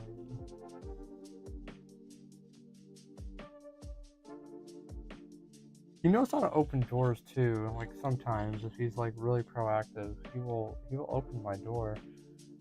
I'm kind of worried he's gonna do that. He sounds like he's really on one too. So if he comes in here, I know he's gonna be all up in my business.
Alrighty, thank you so much for joining in, Jerry. I hope you have a fantastic night. It is starting to get quite late. It is 12:30. I'm making some pretty good progress on this. I don't know if I'll be able to finish this entirely tonight, but for realsies. I hope you have a great night, Jerry. Thank you so much for joining. Oh, it has been such a vibe, for real. We'll see how much more I can get done with this. I don't have like incredibly far to go. Like, I mean, I didn't have like a crazy plan for this. I just kind of started going out at it. We'll see what I can create. How much further I can go with this.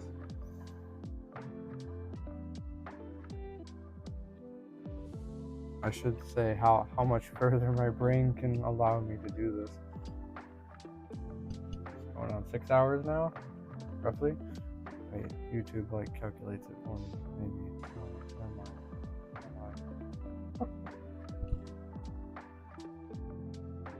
Started at 8. Simple math. About 5 hours, roughly. Not too bad.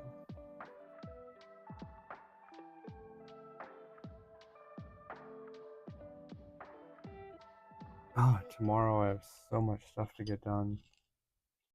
We got a lot of things to accomplish this weekend.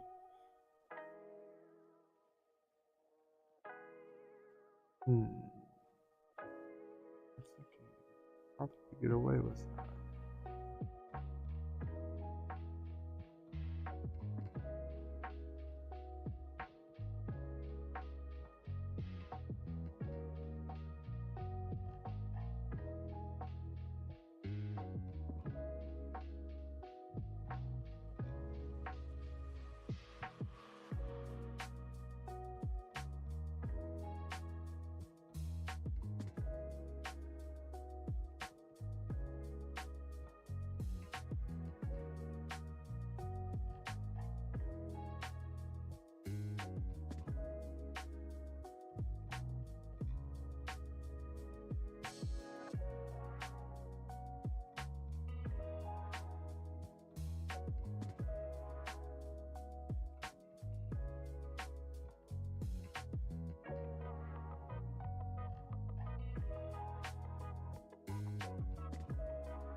Okay, my screen is going to disappear for a moment as I open up my rush sheet.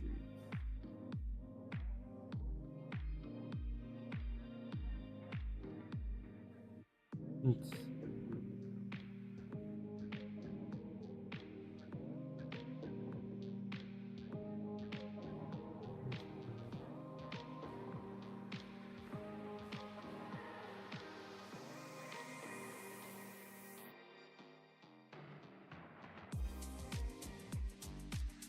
There you are.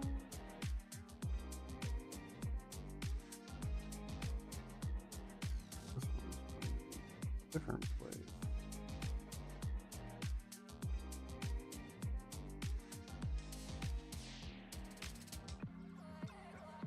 Good.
Just the thought of you that sets it right. Baby, you're my light. I never wanna fall away or lose my sight. Am I hanging on too tight? For me, it's just the thought of you that sets it right. Baby, you're my light. I never wanna fall away or lose my sight. Am I hanging on too tight? For me, it's just the thought of you that sets it right. Baby, you're my light. My Apple Pencil is at 15%. How dare. I have to give it a moment to recharge a little bit. Hello, Metal Ice Morningstar. Welcome into my stream. Thank you for being here. I appreciate it. I hope you're having a great evening. Well, I guess a great night.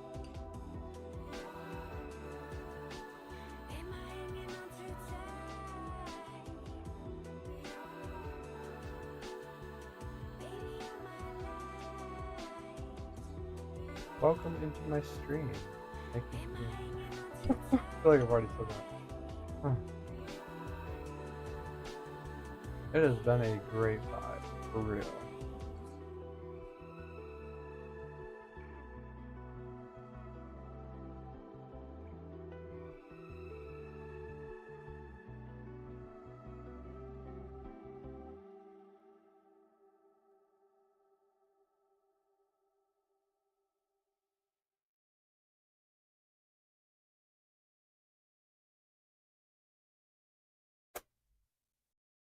Look at that. Let my Apple Pencil just chill on my tablet for like 2 seconds. It's already at 27%. It's actually like incredible charge time. Not even kidding.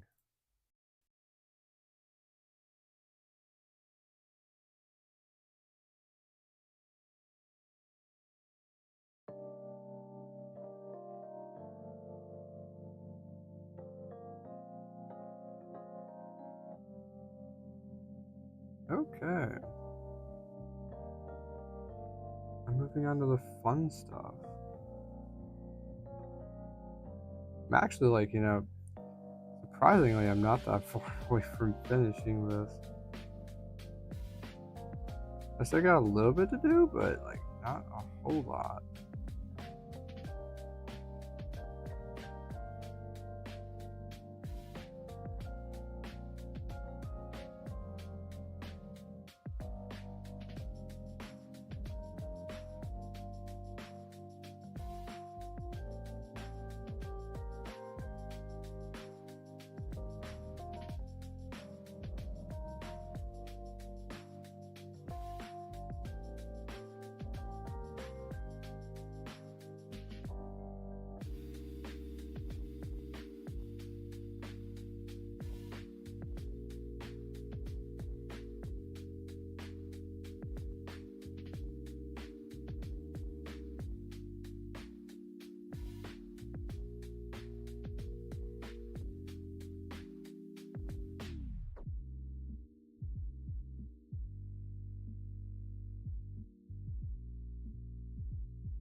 Oh no! My Apple Pencil's about to die again.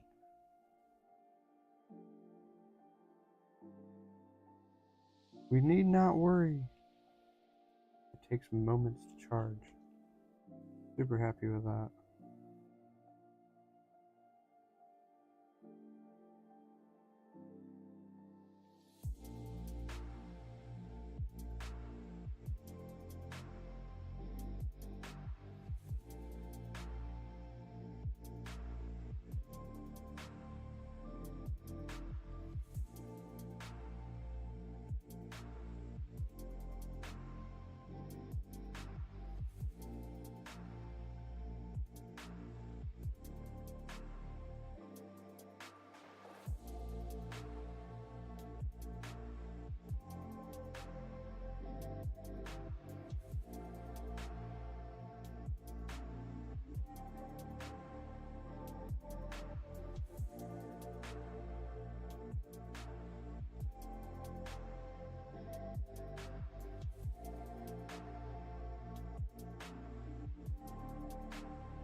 Oh my goodness, it is 1:02 a.m. I have reached that point. Almost. I'm like really close to finishing this. I kind of want to like draw up this last character before I kind of call it quits.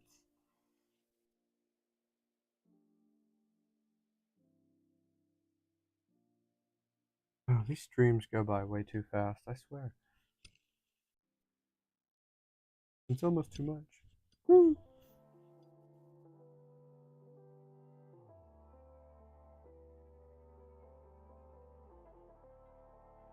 Let's see. Darker color. That one. It was more like a gray.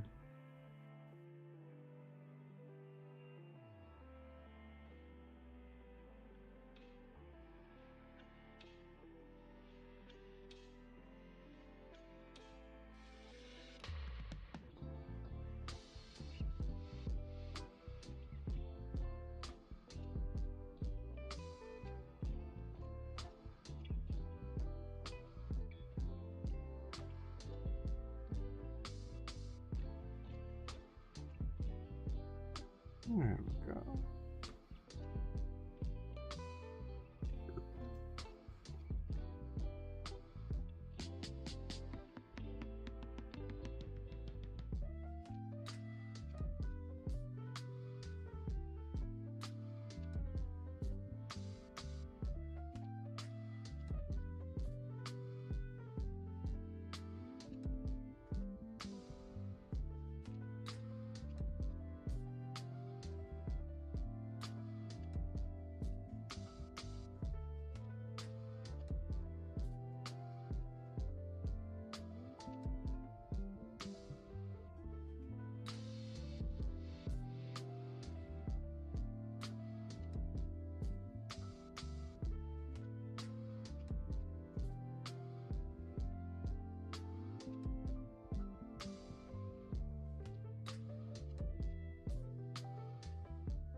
go.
Oh, wow, it is 1:10 a.m.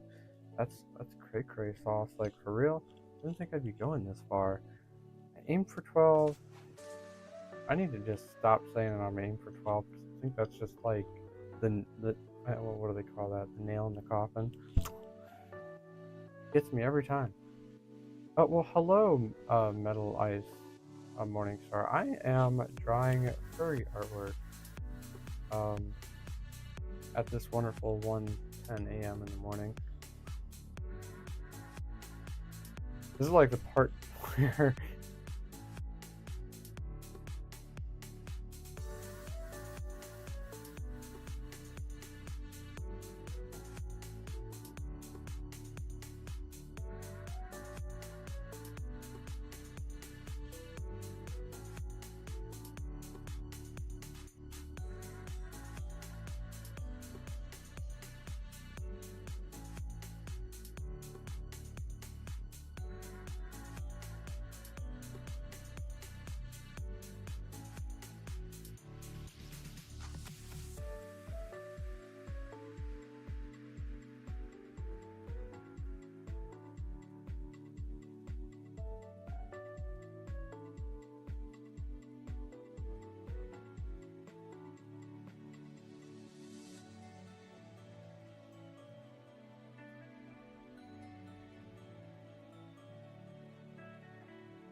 Be honest with me, Baha. How did you notice that? Were you like listening and then I just cut out, or did it just like, or were you just like watching and you just boom, you just noticed it or something? You seem to be like right on point with that every single time. It's just like boom, gone. Just like, oh, your mic. Oh. I'm gonna get better mics at some point in the future. I'll never have to worry about it again. It went too quiet. Okay, fair. Are you saying I talk a lot? Is that what was that really what we're saying? I'm kidding. Yeah. What was I? What was I talking about? Yeah, no, I'm not too knowledgeable about Pokemon, but granted, ghosts are cool. Maybe what on earth?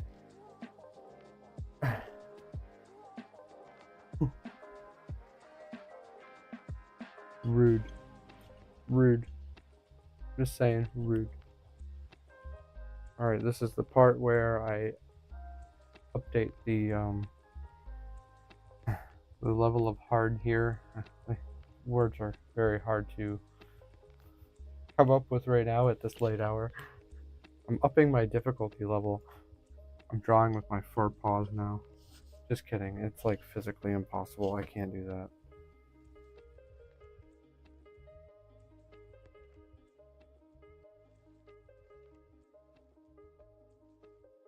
I agree. You know, ghosts are quite spooky.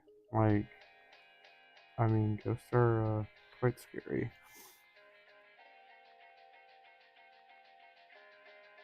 See. I gotta say, we weren't like entirely lightened up that entire night. So, is this what we got going on here? Okay, there we go. I think I want this to be more here. Yeah.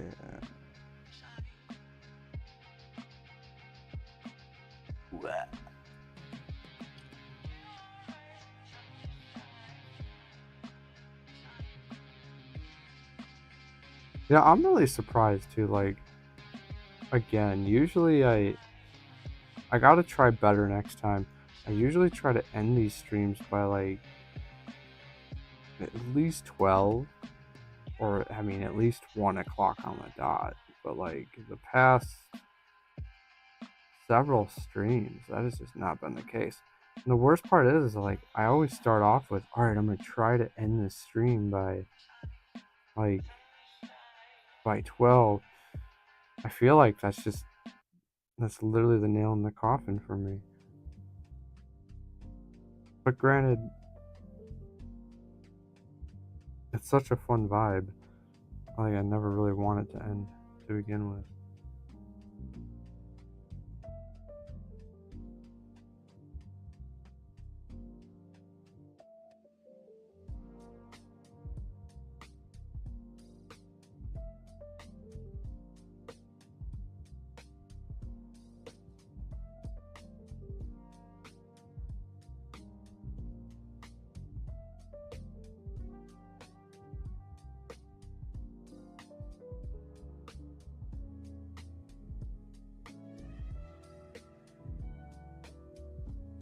I gotta say, I like how this texture is coming out in this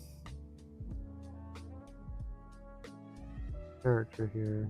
It's actually looking kind of dope. Unintentional dopeness. This was an accidental dope.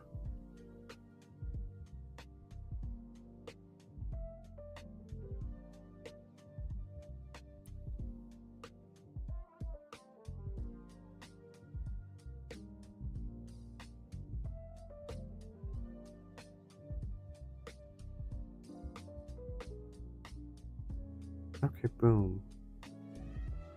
Where's my furniture at here? Where's this bench?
Huh, that turned out, didn't it?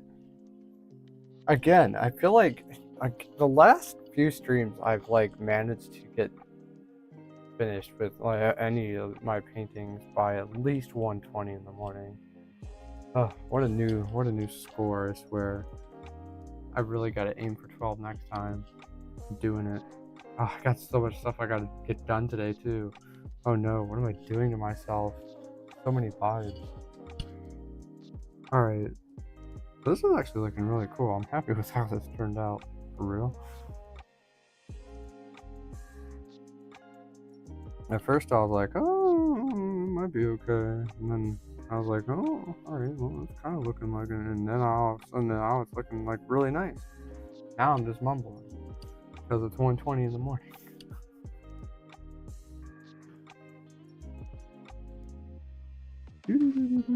I'm not as strong as some.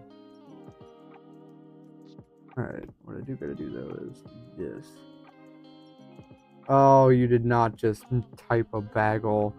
Oh no. Now I have to include a bagel in here somewhere. Oh. You just reminded me.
This is looking really cool. Okay. Bagel time. Last minute bagel.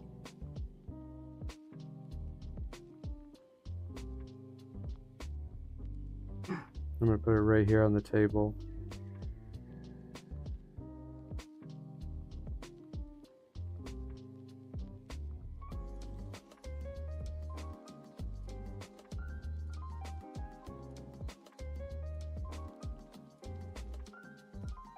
My Apple Pencil is at 10% battery.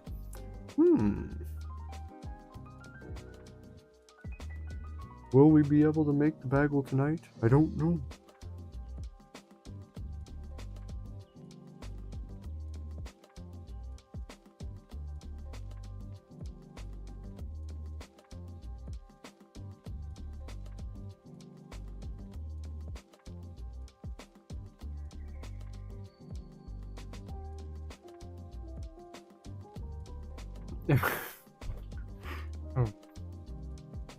We are achieving bagel.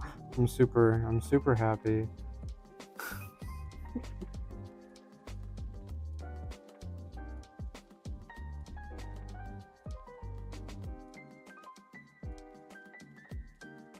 Oh no, I don't want to color that part in. If I had to, okay, so I have to answer this question. If I had to choose an element, are we choosing like kind of like Avatar: The Last Airbender kind of elements, like earth, fire, water, wind?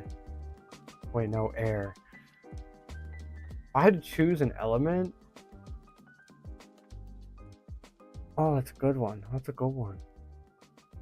I can only pick one. It's not fair. The Avatar could pick like 4. He technically got like 5 because he metal bends, and then eventually like he can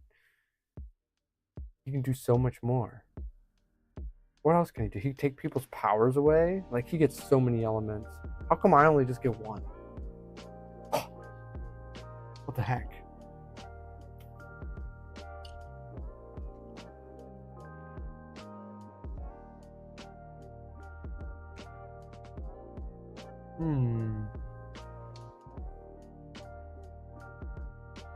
Interesting. Okay. Well, I feel like, yes, if I had to choose an element, I definitely would choose air.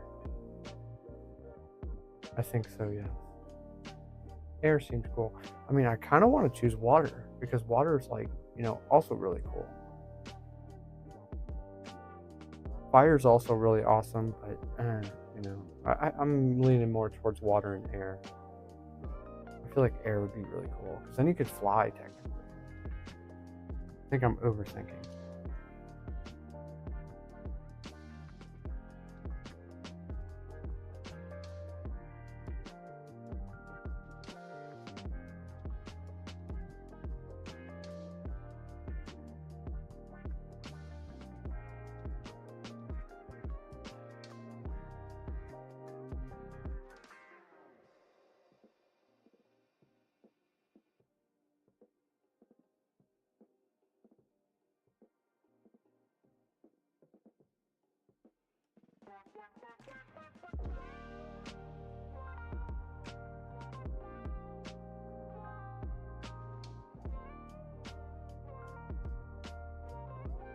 All right, we. I have drawn a bagel. Oh my goodness. I'm very proud of this bagel. It actually looks like a pretty desirable bagel, if I must say so. I say it's a very desirable bagel.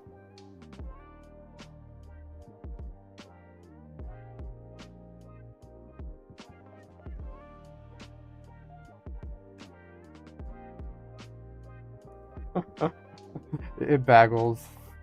10 out of 10 bagels. I gotta add some darkness to this bagel. There we go. Alright. Last but not least, the final touches. I might as well just go all in now.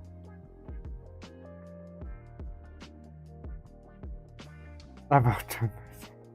I don't think so. I don't feel like I have. All I've done is achieved a bagel today.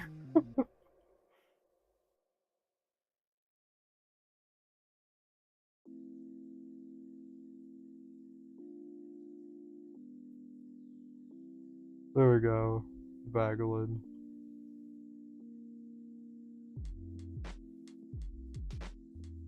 This is pretty cool.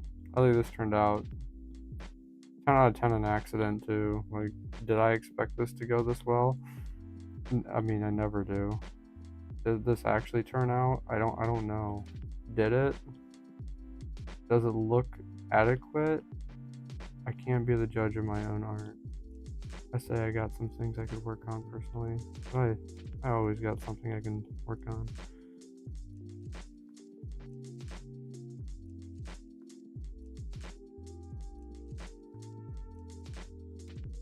There we go. I even added some fireflies like that. It's kind of been my thing lately. Fireflies.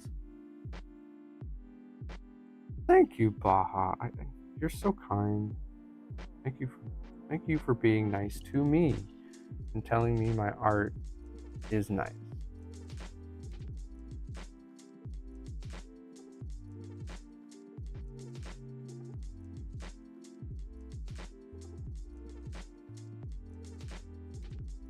That's better.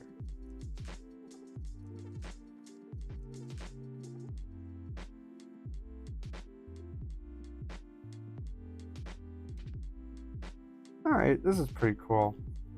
I say I got one last thing to add here before I call her quits for the night. I'm just gonna put a little bit of a border on here.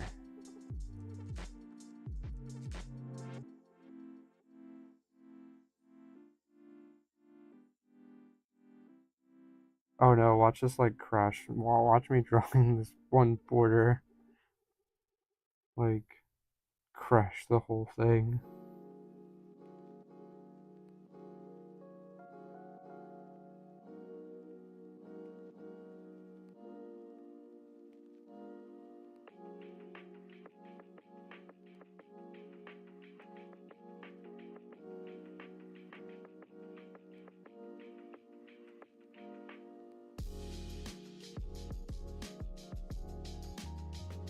There we go. Outstanding. I'm satisfied. Are we satisfied? I feel pretty satisfied. That's chill. It's low key. It's pretty awesome. I'm probably gonna touch this up a little bit later. Um, just when I get a moment, probably add a little bit more shading to the hookah area. But like overall, this is really cool because I must say, oh, and thank you, Baha, for the kind comments. Like for real, um, that's really what this is supposed to be. This is a chill moment me, my fiance, and a wonderful close friend had over the 4th of July weekend. Um, it was a really good time. We cooked some really good food. We tried out some hookah. We visited Richmond, and you know what? It was super, super fun. I'm actually going to start wrapping up this stream now because it's 1:30 and we have a lot of stuff to get done this weekend. Like for real, we got a lot of work to do. So I'm probably going to be, I try to wake up at 8 o'clock. We're going to see how well that works out tonight. Anyway, yeah, no, this is supposed to represent a fun time that we had over the weekend and honestly a memorable experience, and it was really such a vibe. My first time really doing trying hookah purely on its own. Like, I mean, I guess I want to say setting it up and doing it myself. I mean, it seems so complicated, but really once you just start doing it, it's super easy and it's so much fun. Like it was such a chill time. Like that's a memory I will save for real. And I can't wait to have more, like for real. Like I can't wait to do a lot more of that in the future. But yeah, there we go. This is basically like this is us sitting on my buddy's porch and watching the sun go down and just chilling and having a good time. Like for real. It was great. All right. Well, yes, please do, Baha. Hit me up later. Send me the details. Totally work out. We'll work with you on that one for realsies. Yeah. So that pretty much does it for this stream. I got nothing more. I'm at a resting point. It's 1:30 in the morning again. Thank you so much for being here. Thank you all for like checking out my stream, and thank you for vibing with me. It's been a really great time for real. If you like my stream, you know what to do. If you're commenting, of course, you probably already subscribed. If you haven't subscribed, please subscribe. Like my stream. I appreciate the love for real. It means a lot to me. Check out my commissions in the description. My website, secretpup.com, and then also you can find all my socials down below as well. I think I covered my bases. Yep. I'll be posting this later on my X account when I got a moment. Yeah, I think that pretty much does it. Without further ado, I hope you all have a great weekend, and thank you so much for vibing with me. Can't wait until next Friday already. Oh, it's gonna be such a vibe. Alright. It's been real. It's been fun. See y'all later. Bye.